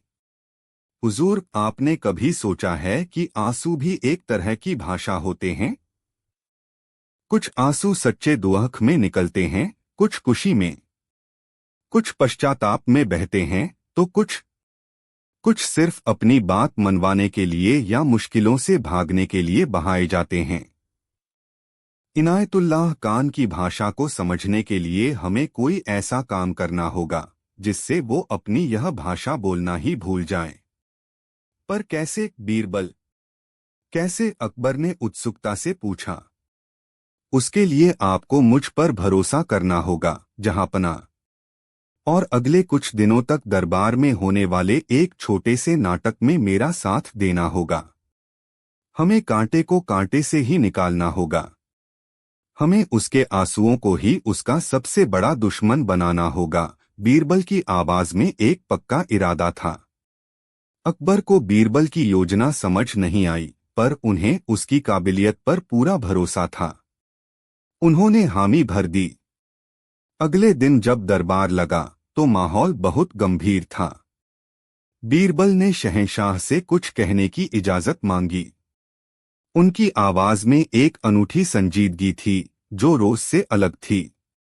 जहां पनाह, कल रात मैंने एक सपना देखा। मैंने देखा कि हमारी सल्तनत पर एक बहुत बड़ा कतरा मंडरा रहा है। यह कतरा न तो किसी दुश्मन की फौज का है और न ही किसी आसमानी आफत का। यह कतरा है हमारी अपनी खुशियों के खत्म हो जाने का, हमारे दिलों के पत्थर हो जाने का। दरबार में कानाफूसी शुरू हो गई। बीरबल यह क्या कह रहे थे? इनायतुल्लाह भी अपनी आंखों में आंसू भरने की तैयारी करने लगा, यह सोचकर कि अब रोने का एक और सुनहरा मौका मिलने वाला है। बीरबल ने अपनी बात जारी रखी। जहां पनाह, हम सब अपनी सल्तनत के कामों में, लड़ाइयों में, खजाने की चिंताओं में इतने डूब गए हैं कि हम दुख मनाना, अफसोस करना और आंसू बहाना भूलते जा रहे हैं। दुख भी जिंदगी का एक जरूरी हिस्सा है। अगर हम दूसरों के दर्द में रोएंगे नहीं तो हमारे दिल कठोर हो जाएंगे, और जिस सल्तनत के लोगों के दिल पत्थर के हो जाए वो सल्तनत ज्यादा दिन नहीं चल सकती। अकबर बीरबल की बात को बहुत ध्यान से सुन रहे थे, जैसे वो उसकी हर बात से सहमत हों। उन्होंने गंभीर होकर कहा, तुम ठीक कहते हो बीरबल। यह तो हमने सोचा ही नहीं। तो फिर इसका हल क्या है? अब बीरबल ने अपनी असली चाल चली। उन्होंने एक नजर पूरे दरबार पर डाली और उनकी नजरें इनायतुल्लाह पर आकर रुक गईं। इसका हल है जहांपना। हमें अपनी सल्तनत में एक नया और बहुत ही इज्जतदार ओहदा बनाना होगा। एक ऐसा ओहदा जो आज से पहले किसी सल्तनत में नहीं बना। हम उस ओहदे को नाम देंगे शहंशाह के शाही आंसू या चीफ रॉयल मोर्नर। यह सुनते ही पूरे दरबार में सन्नाटा छा गया। यह कैसा मजाक था? पर बीरबल का चेहरा इतना संजीदा था कि किसी की हंसने की हिम्मत नहीं हुई। बीरबल ने आगे समझाया, इस ओहदे पर बैठने वाले इंसान का सिर्फ एक काम होगा। जब भी सल्तनत पर कोई मुसीबत आए, जब भी प्रजा को कोई दुख हो या जब भी शहंशाह को किसी बात का अफसोस हो तो यह दरबारी शहंशाह और पूरी सल्तनत की तरफ से रोएगा। वो पूरी शिद्दत से रोएगा, दिल से रोएगा, ताकि उसका दुख और उसके आंसू देखकर खुदा भी रहम करने पर मजबूर हो जाए। यह एक बहुत बड़ी जिम्मेदारी होगी। इस काम के लिए उसे शाही खजाने से एक मोटी तनख्वाह दी जाएगी, उसे एक आलीशान हवेली और 10 नौकर भी दिए जाएंगे। क्योंकि रोने में भी बहुत ताकत लगती है और हम चाहते हैं कि हमारा शाही रुदाली हमेशा ताकतवर बना रहे। अब दरबारियों को धीरे धीरे बीरबल की चाल समझ में आने लगी थी। उनकी दबी हुई हंसी उनके होठों पर खेलने लगी थी। सबकी नजरें अब एक ही इंसान पर थीं, इनायतुल्लाह खान। अकबर ने भी अपनी भूमिका बखूबी निभाई। वो अपनी जगह से उठ खड़े हुए और बहुत प्रभावित होने का नाटक करते हुए बोले, वाह बीरबल, वाह, क्या शानदार विचार है। तुमने तो हमारी सबसे बड़ी मुश्किल ही हल कर दी। अब सवाल यह है कि इस सबसे इज्जतदार और सबसे मुश्किल ओहदे के लिए सबसे काबिल इंसान कौन है?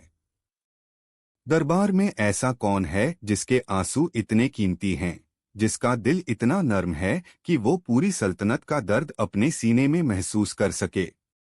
यह कहकर शहंशाह ने अपनी नजरें पूरे दरबार में घुमाईं और फिर इनायतुल्लाह पर आकर रोक दीं। हमें तो इस पाक ओहदे के लिए इनायतुल्लाह खान से बेहतर कोई और नजर नहीं आता। जैसे ही शहंशाह ने उसका नाम लिया, इनायतुल्लाह को लगा जैसे उस पर किसी ने 100 मन का पत्थर डाल दिया हो। उसका चेहरा सफेद पड़ गया।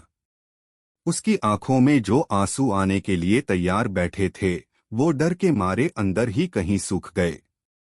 यह क्या हो गया था? जिस चीज को वो हथियार की तरह इस्तेमाल करता था, आज वही चीज उसके गले का फंदा बन रही थी। रोना। एक नौकरी, सुबह से शाम तक हुक्म मिलने पर रोना। यह तो एक सजा थी, इज्जत नहीं। अगर वो यह ओहदा कबूल कर लेता है तो उसकी जिंदगी एक मजाक बनकर रह जाएगी। उसे हर छोटी बड़ी बात पर रोने का हुक्म दिया जाएगा। और अगर वो मना करता है तो वो दरबार में सबके सामने मान लेगा कि उसके आंसू झूठे हैं, वो सिर्फ एक नाटक करता है। इनायतुल्लाह एक ऐसे दोराहे पर खड़ा था जहां दोनों रास्ते तबाही की तरफ जाते थे। पूरा दरबार सांस रोके उसे देख रहा था। उसके होंठ कांप रहे थे। वो कुछ बोलना चाहता था, पर उसकी आवाज हलक में ही अटक गई थी। बीरबल उसके पास गए और बड़े प्यार से उसके कंधे पर हाथ रखा। मुबारक हो इनायतुल्लाह साहब, आज से आपकी कद्र होगी। आपके आंसू अब बर्बाद नहीं जाएंगे, वो सल्तनत के काम आएंगे। चलिए आज से ही अपनी नई जिम्मेदारी संभाल लीजिए। अभी अभी खबर मिली है कि काबुल में सूखा पड़ा है। जरा इस बात पर 2-4 घंटे अच्छे से रोकर दिखाइए ताकि हम आपकी तनख्वाह पक्की कर सकें। यह सुनना था कि इनायतुल्लाह कान की आंखों के सामने अंधेरा छा गया। उसने घबराकर बीरबल के हाथ पकड़ लिए।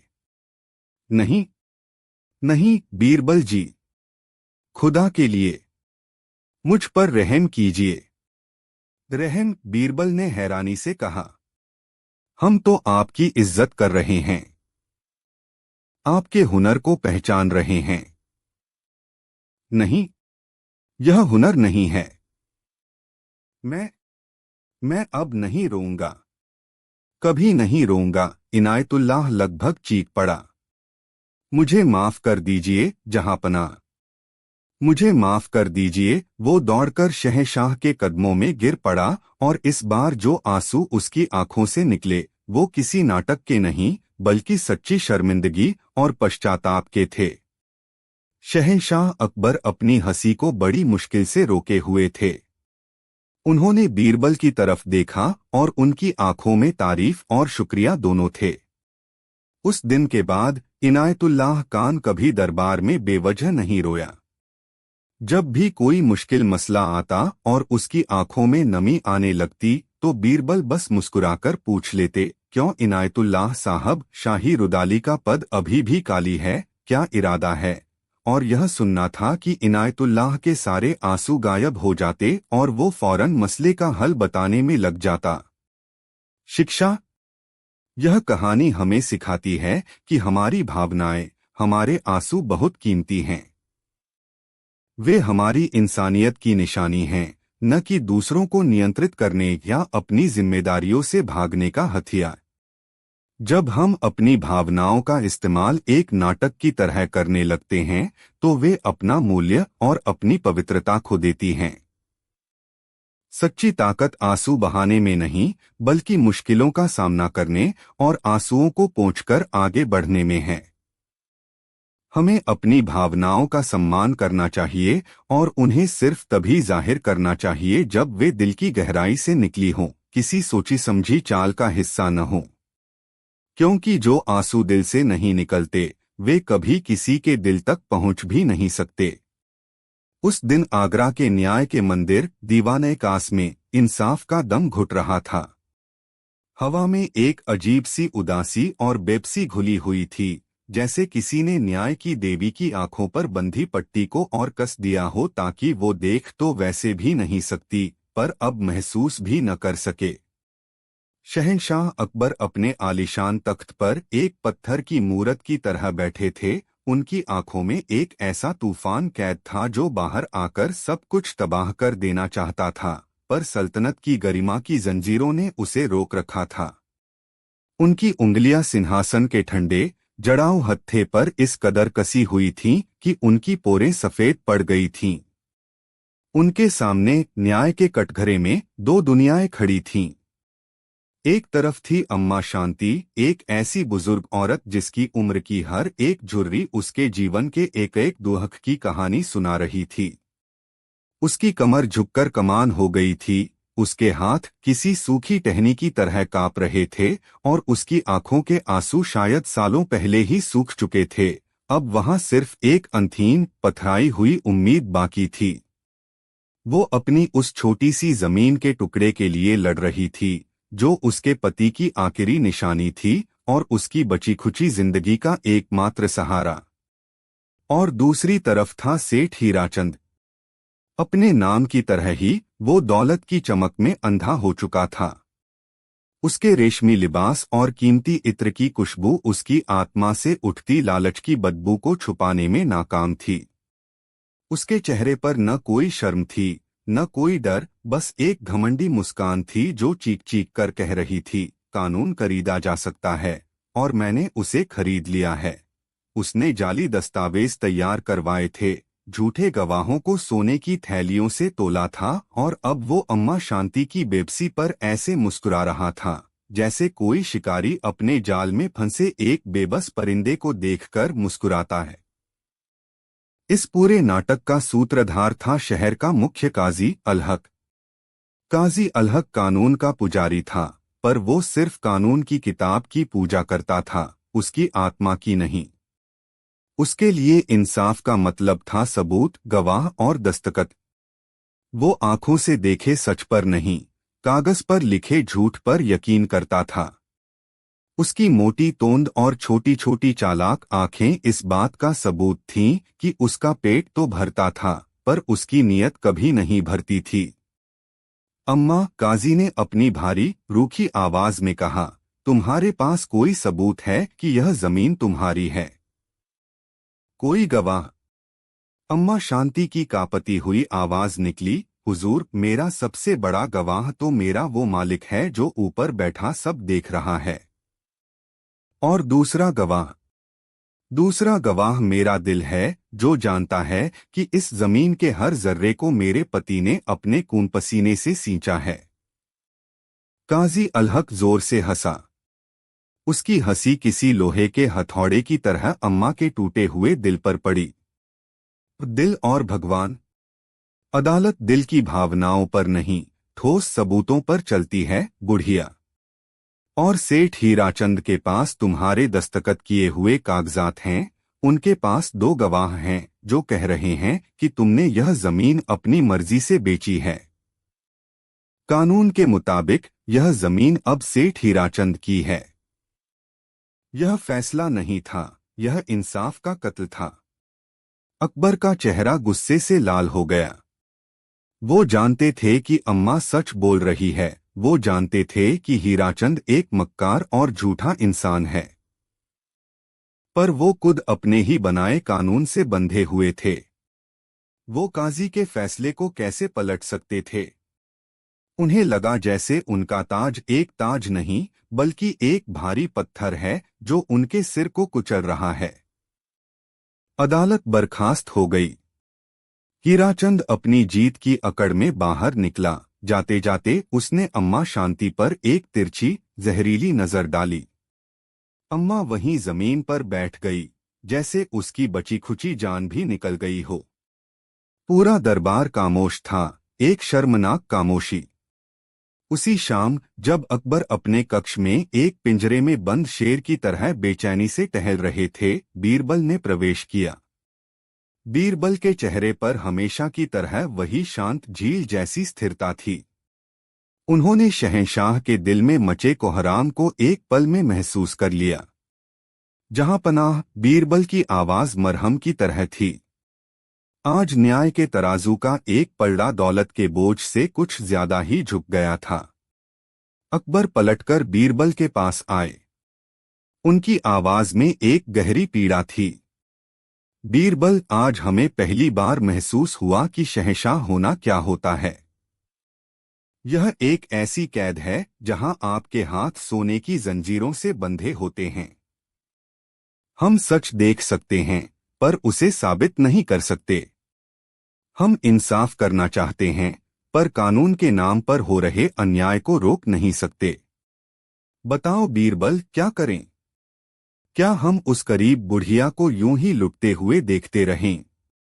क्या हमारी सल्तनत में सच इतना कमजोर और झूठ इतना ताकतवर हो गया है? बीरबल ने शहंशाह की आंखों में झांका।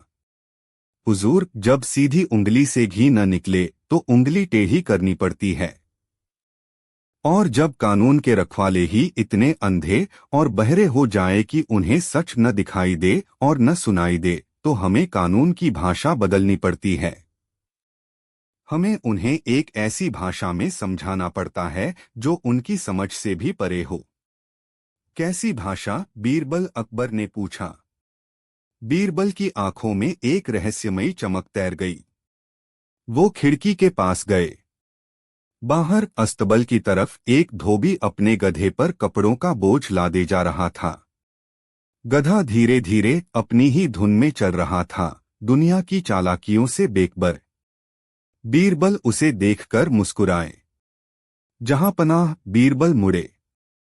अगली पेशी में अम्मा शांति का वकील मैं नहीं, कोई और होगा। एक ऐसा वकील जिसकी जुबान पर झूठ नहीं आ सकता, जिसके दिल में लालच नहीं है और जिसकी आत्मा बेची या खरीदी नहीं जा सकती। कौन है ऐसा फरिश्ता हमारी सल्तनत में? अकबर ने हैरानी से पूछा। बीरबल ने उसी गधे की तरफ इशारा किया। वो जहांपनाह। अकबर को लगा जैसे उन्होंने गलत सुना है। क्या? एक गधा? बीरबल, तुम्हारा दिमाग तो ठीक है। तुम एक गधे को अदालत में वकील बनाओगे? यह तो सल्तनत और न्याय व्यवस्था का सबसे बड़ा अपमान होगा। काजी अलहक हमें जिंदा नहीं छोड़ेगा। बीरबल के चेहरे पर मुस्कान और गहरी हो गई। हुजूर, जब अदालत में इंसानी अक्ल और इंसानियत का पहले ही इतना अपमान हो चुका हो, जब वहां बैठे लोग गधों से भी बदतर बर्ताव कर रहे हों, तो फिर एक असली गधे को लाने में क्या हर्ज है? कभी कभी अक्ल के अंधों को उनकी मूर्खता का एहसास कराने के लिए एक आईना दिखाना जरूरी होता है। यह गधा सिर्फ एक जानवर नहीं होगा, यह हमारे समय के न्याय का आईना होगा। बस आप मुझ पर भरोसा रखें और इस खेल में मेरा साथ दें। अकबर ने एक गहरी सांस ली। वो जानते थे कि बीरबल की कोई भी हरकत बिना वजह नहीं होती। उनके दिल में एक अजीब सी उत्सुकता और डर एक साथ पैदा हो गए। उन्होंने हामी भर दी। अगली पेशी का दिन आया। दीवाने-कास खचाखच भरा हुआ था। हर कोई यह देखने आया था कि आज क्या होगा। सेठ हीराचंद और उसके झूठे गवाह अपनी जीत के नशे में चूर थे। काजी अलहक अपनी मोटी गद्दी पर बैठा था, चेहरे पर वही घमंड। तभी दरबार के दरवाजे खुले और बीरबल अंदर आए। पर वो अकेले नहीं थे। उनके पीछे पीछे चल रहा था एक गधा, जिसे रेशम की एक लगाम से पकड़ा गया था।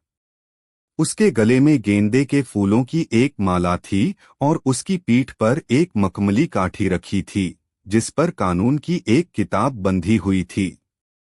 यह दृश्य देखते ही पूरे दरबार में जैसे भूचाल आ गया। लोग अपनी आंखों पर यकीन नहीं कर पा रहे थे। सेठ हीराचंद और उसके साथी जोर जोर से हंसने लगे। काजी अलहक का चेहरा गुस्से से बैंगनी हो गया। वो अपनी जगह से ऐसे उछला जैसे किसी बिच्छू ने काट लिया हो। यह क्या बेहूदगी है बीरबल? वो गरजा। तुम्हारी हिम्मत कैसे हुई न्याय के इस मंदिर में एक जानवर को लाने की? यह अदालत का अपमान है, शहंशाह का अपमान है। बीरबल ने बड़ी शांति से झुककर सलाम किया। माफी चाहता हूं काजी साहब, पर यह कोई आम जानवर नहीं है। यह अम्मा शांति का नया वकील है, इसका नाम है सचकेवल। काजी की आंखें फटी की फटी रह गईं। वकील? एक गधा? क्या तुम पागल हो गए हो? नहीं काजी साहब, बीरबल की आवाज में अब एक चुभता हुआ व्यंग्य था। मैं पागल नहीं हुआ, बस मैंने हकीकत को पहचान लिया है। इस अदालत में इंसानी वकीलों ने सच को झूठ और झूठ को सच साबित करने में अपनी सारी अक्ल लगा दी है। यहाँ गवाह अपनी आत्मा को सोने के चंद सिक्कों के लिए बेच देते हैं। यहाँ की दीवारें सच की सिसकियां सुन सुनकर थक चुकी हैं। मुझे लगा कि शायद यह अदालत अब इंसानी भाषा समझने के लायक नहीं रही।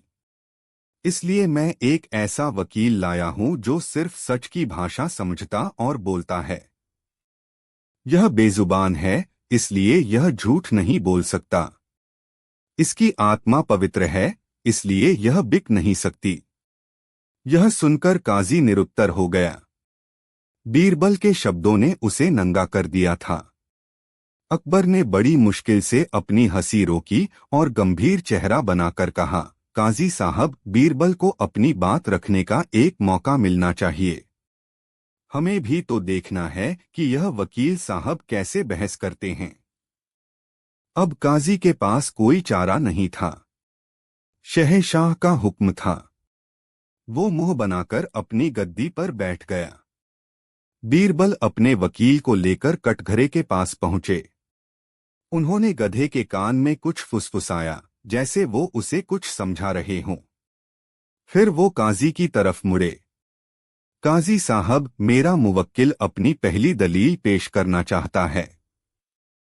इसकी दलील थोड़ी अलग किस्म की है। बीरबल ने अपने सेवकों को इशारा किया। वो दो बड़ी बड़ी घास की ढेरियां लेकर आए। एक ढेरी कटघरे के दाईं तरफ रखी गई और दूसरी बाईं तरफ। काजी साहब, बीरबल ने समझाया, इन दोनों ढेरियों में से एक ढेरी उस खेत की घास से बनी है जो अम्मा शांति का था। उसकी खुशबू में अम्मा के पसीने की, उसकी मेहनत की महक है। और दूसरी ढेरी सेठ हीराचंद के बगीचे की शानदार घास है। मेरा वकील सच केवल आपको बताएगा कि असली हकदार कौन है। बीरबल ने गधे की लगाम खोल दी। गधा आजाद होकर दोनों ढेरियों के बीच खड़ा हो गया। उसने पहले सेठ हीराचंद वाली ढेरी को सूंघा जो ताजी और हरी भरी थी, पर उसने उसे नहीं खाया। फिर वो दूसरी ढेरी के पास गया जो थोड़ी सूखी और मामूली थी। उसने उसे गहराई से सूंघा और फिर बड़े आराम से उसे खाने लगा। दरबार में एक फुसफुसाहट फैल गई। बीरबल ने कहा, देखिए काजी साहब, इस बेजुबान ने भी पहचान लिया कि हक की रोटी में क्या स्वाद होता है। इसने दौलत की चमक को ठुकराकर मेहनत की महक को चुना है। काजी ने मुंह बिचकाया। यह कोई सबूत नहीं है। यह सिर्फ एक जानवर है, उसे जो अच्छा लगा वो उसने खा लिया। ठीक है, बीरबल ने कहा। अब मेरा वकील गवाहों से जिरह करेगा। यह सुनकर हीराचंद के दोनों झूठे गवाह, जो अब तक हंस रहे थे, थोड़ा घबरा गए। जिरह? एक गधे से? बीरबल गधे को पहले गवाह के पास ले गए। गवाह अकड़कर खड़ा हो गया। बीरबल ने गधे के कान में फिर कुछ फुसफुसाया और फिर गवाह से कहा, मेरे वकील साहब पूछ रहे हैं कि जब अम्मा शांति ने जमीन के कागजों पर दस्तखत किए तो वो खुश थी या दुखी? गवाह ने तुरंत कहा, बहुत खुश थी। खुशी से नाच रही थी। जैसे ही उसने यह कहा, बीरबल ने चुपके से गधे के पिछले हिस्से में एक सुई चुभो दी। दर्द से तिलमिलाकर गधे ने जोर से ढेंचू ढेंचू की आवाज निकाली और अपनी पिछली दोनों टांगें उछाल दी, जो सीधे गवाह के पेट में लगीं। गवाह हाय दया कहकर जमीन पर चारों खाने चित्त हो गया। दरबार में हंसी का फव्वारा छूट पड़ा। बीरबल ने बड़ी मासूमियत से कहा, माफी चाहता हूं काजी साहब, मेरा वकील जरा उसूलों का पक्का है।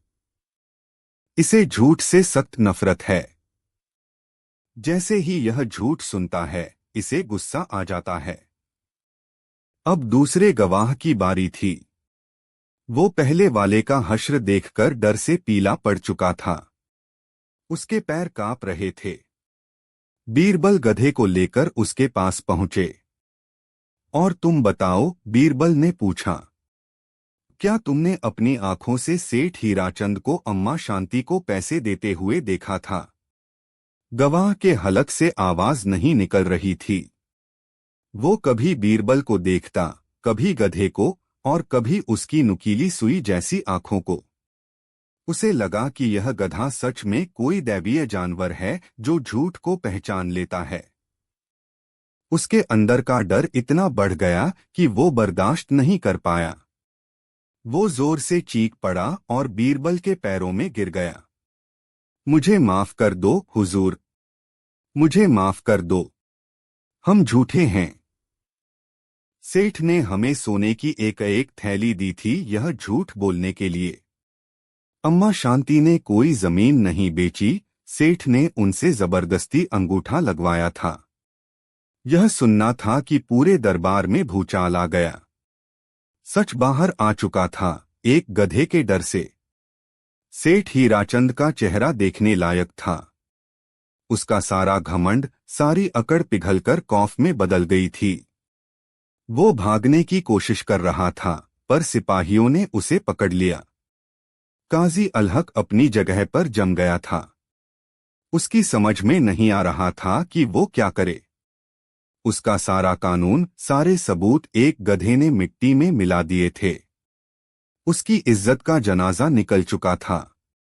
बीरबल अपने वकील सचकेवल के पास गए और प्यार से उसकी गर्दन सहलाई। फिर वो शहंशाह अकबर की तरफ मुड़े। जहां पनाह, इंसाफ हो चुका है। मेरे वकील ने अपनी बहस पूरी कर ली है। शहंशाह अकबर अपनी हंसी को और नहीं रोक पाए। वो जोर जोर से हंसने लगे और उनके साथ पूरा दरबार।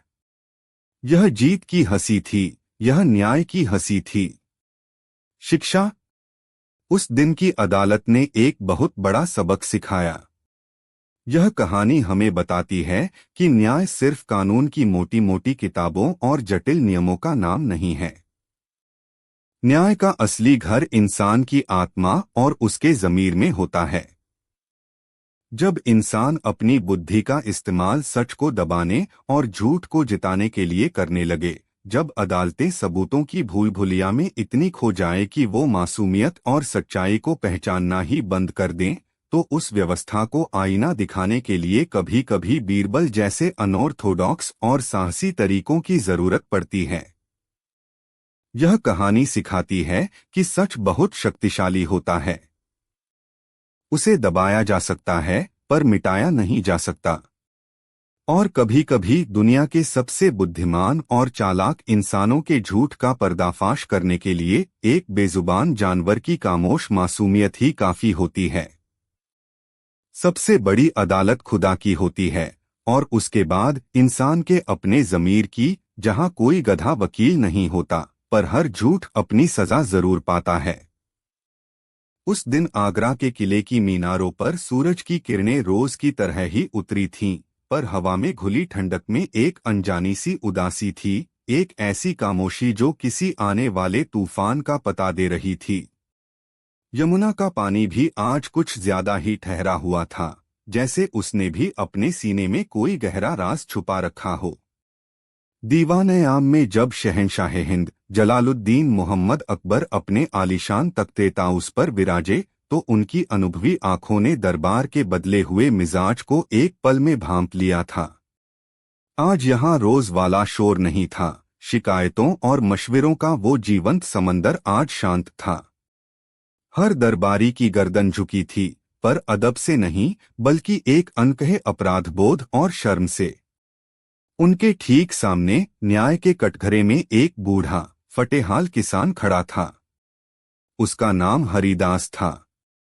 उसकी झुकी हुई कमर, चेहरे पर पड़ी गहरी झुर्रियां और आंखों में तैरती बेबसी की परछाई पूरी सल्तनते मुगलिया की भव्यता और शानो शौकत पर एक करारा तमाचा थी।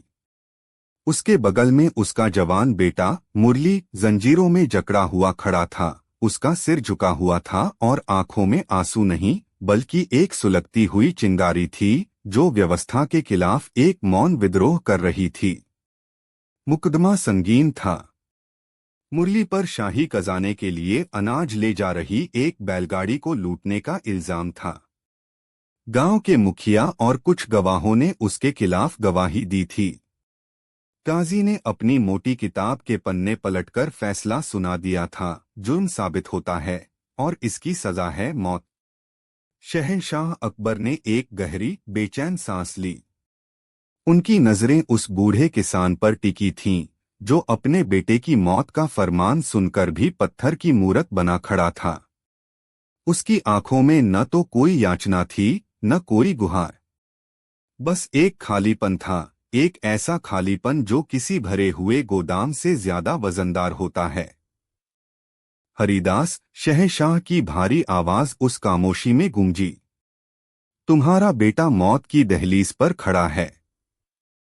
तुम अपने शहंशाह से उसकी जिंदगी की भीख नहीं मांगोगे? क्या तुम्हें कानून पर भरोसा नहीं? बूढ़े किसान ने धीरे धीरे अपना सिर उठाया। उसकी आंखों में जो भाव थे, उन्हें पढ़ना किसी भी शहंशाह के लिए मुश्किल था। उनमें गुस्सा नहीं था, डर नहीं था, बस एक गहरी, बहुत गहरी पीड़ा थी, जो अब शिकायत करना भी भूल चुकी थी। भरोसा। हरिदास की आवाज सूखी और कांपती हुई निकली, पर उसके हर शब्द में एक जमाने का दर्द छुपा था। भरोसा तो उस जमीन से भी किया था, जहां पनाह, जिसमें हमने अपना खून पसीना बोया था। पर आपके लगान वसूलने वालों ने हमारी फसल के साथ साथ हमारी उम्मीदें भी लूट लीं। भरोसा तो उस आसमान से भी किया था कि वो वक्त पर बरसेगा, पर वो नहीं बरसा। भरोसा तो आप पर भी किया था, मेरे अन्नदाता, कि आप हमारे मालिक हैं, हमारे पिता हैं।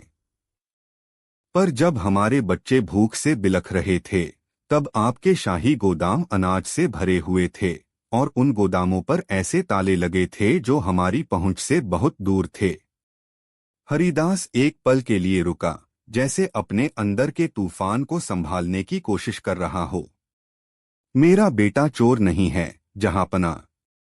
वो एक भूखा इंसान है।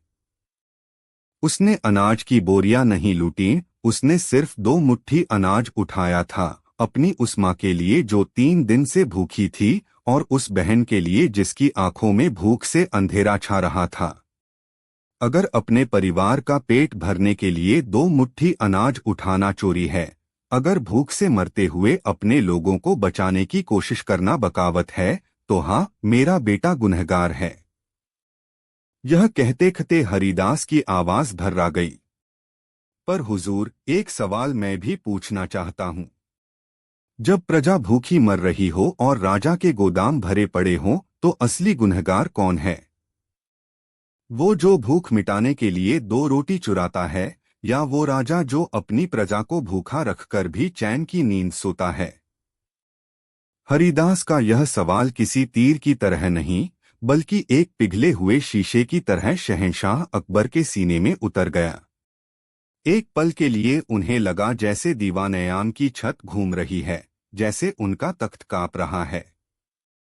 उस बूढ़े किसान की आवाज में उन्हें सिर्फ एक बाप का दर्द नहीं, बल्कि लाखों भूखी प्रजाओं की मौन चीख सुनाई दे रही थी। उन्हें अपने चारों तरफ बैठे मोटे ताजे, रेशमी लिबास पहने दरबारी किसी गिद्ध की तरह नजर आने लगे, जो सल्तनत की दौलत को नोच नोच कर खा रहे थे। उनकी नजर अपने पास बैठे बीरबल पर पड़ी। बीरबल की आंखें भी झुकी हुई थीं, पर उनके चेहरे पर कोई हैरानी नहीं थी। जैसे वो इस दिन का, इस सवाल का बहुत पहले से इंतजार कर रहे थे। अकबर अपनी जगह से उठ खड़े हुए। उनका चेहरा सफेद पड़ चुका था।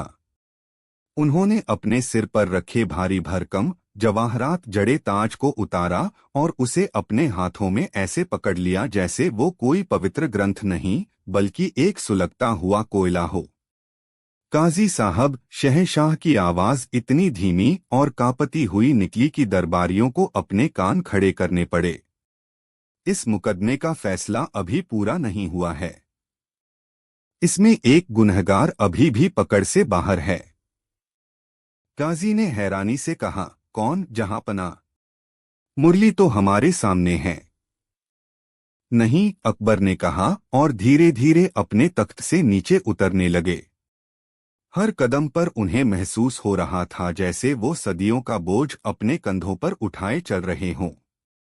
असली गुनहगार मुरली नहीं है। असली गुनहगार वो है जिसकी जिम्मेदारी थी कि सल्तनत में कोई भूखा न सोए। असली गुनहगार वो है जिसने अपनी प्रजा की आहों को अनसुना कर दिया। असली गुनहगार वो है जो इस आलीशान महल में बैठकर यह भूल गया कि उसकी सल्तनत की नींव इन्हीं गरीब किसानों के पसीने से बनी है। शहंशाह चलते हुए उस कटघरे के पास आकर रुक गए जहां मुरली खड़ा था। उन्होंने अपने हाथों से जंजीरों में जकड़े मुरली को छुआ और फिर वो उसी के बगल में जाकर खड़े हो गए। इस जुर्म का असली गुनहगार मैं हूं। यह एक वाक्य नहीं था, यह इतिहास के पन्नों पर लिखा जाने वाला एक ऐसा इकबालनामा था जिसने पूरे दरबार को जड़ कर दिया। शहंशाह अकबर, हिंदुस्तान का सबसे ताकतवर इंसान, खुद को एक मामूली चोर के साथ गुनहगारों के कटघरे में खड़ा कर रहा था। दरबारियों को लगा जैसे उनके पैरों तले जमीन खिसक गई है। काजी की कानून की किताब उसके हाथ से छूटकर गिर पड़ी। जहां पनाह, आप यह क्या कर रहे हैं? काजी घबराकर बोला। हम वही कर रहे हैं जो एक सच्चे राजा को करना चाहिए, काजी साहब। हम इंसाफ कर रहे हैं। अकबर की आवाज अब स्थिर और दृढ़ थी। उन्होंने बीरबल की तरफ देखा। बीरबल, आज तुम शहंशाह हो और हम एक मुजरिम। अब तुम फैसला सुनाओ। इस सल्तनत का राजा जो अपनी प्रजा को 2 वक्त की रोटी भी नहीं दे सका, उसकी सजा क्या होनी चाहिए? बीरबल अपनी जगह से उठे। उनकी आंखों में अपने शहंशाह के लिए गर्व और सम्मान के आंसू थे। वो जानते थे कि आज अकबर ने सिर्फ एक मुकदमे का फैसला नहीं बदला, बल्कि उन्होंने हुकूमत करने के मायने ही बदल दिए हैं। बीरबल कटघरे के सामने आए। उन्होंने एक नजर अकबर पर डाली और फिर उस बूढ़े किसान पर। शहंशाह हिंद, बीरबल की आवाज में एक अनोखा रौब था। आपके जुर्म की सजा कानून की किसी किताब में नहीं लिखी है, पर इंसानियत की अदालत में आपका जुर्म बहुत संगीन है। इसलिए यह अदालत आपको सजा सुनाती है कि आज से आप अपने शाही बावर्ची खाने में बनने वाले 56 भोग तब तक नहीं चखेंगे जब तक आप खुद अपने हाथों से इस बूढ़े किसान और इसके परिवार को भरपेट खाना नहीं खिलाते। आपको सजा दी जाती है कि आप शाही खजाने से नहीं, बल्कि अपनी निजी दौलत से इस गांव के हर घर में तब तक अनाज पहुंचाएंगे जब तक अगली फसल नहीं उग जाती। और फिर बीरबल मुरली की तरफ मुड़े। और मुरली को सजा दी जाती है कि वो आज से शाही गोदामों का मुहाफिज बनेगा, ताकि वो यह सुनिश्चित कर सके कि सल्तनत का कोई भी दाना किसी भूखे की पहुंच से दूर न रहे। यह एक ऐसा फैसला था जिसमें सजा भी थी और प्रायश्चित भी, जिसमें इंसाफ भी था और रहम भी। उस दिन दीवान-ए-आम में किसी की हार या जीत नहीं हुई थी। उस दिन इंसानियत जीती थी। शहंशाह अकबर ने बिना एक शब्द कहे उस फैसले को स्वीकार किया। उन्होंने खुद आगे बढ़कर मुरली की जंजीरें खोलीं और उस बूढ़े किसान के सामने सिर झुका दिया।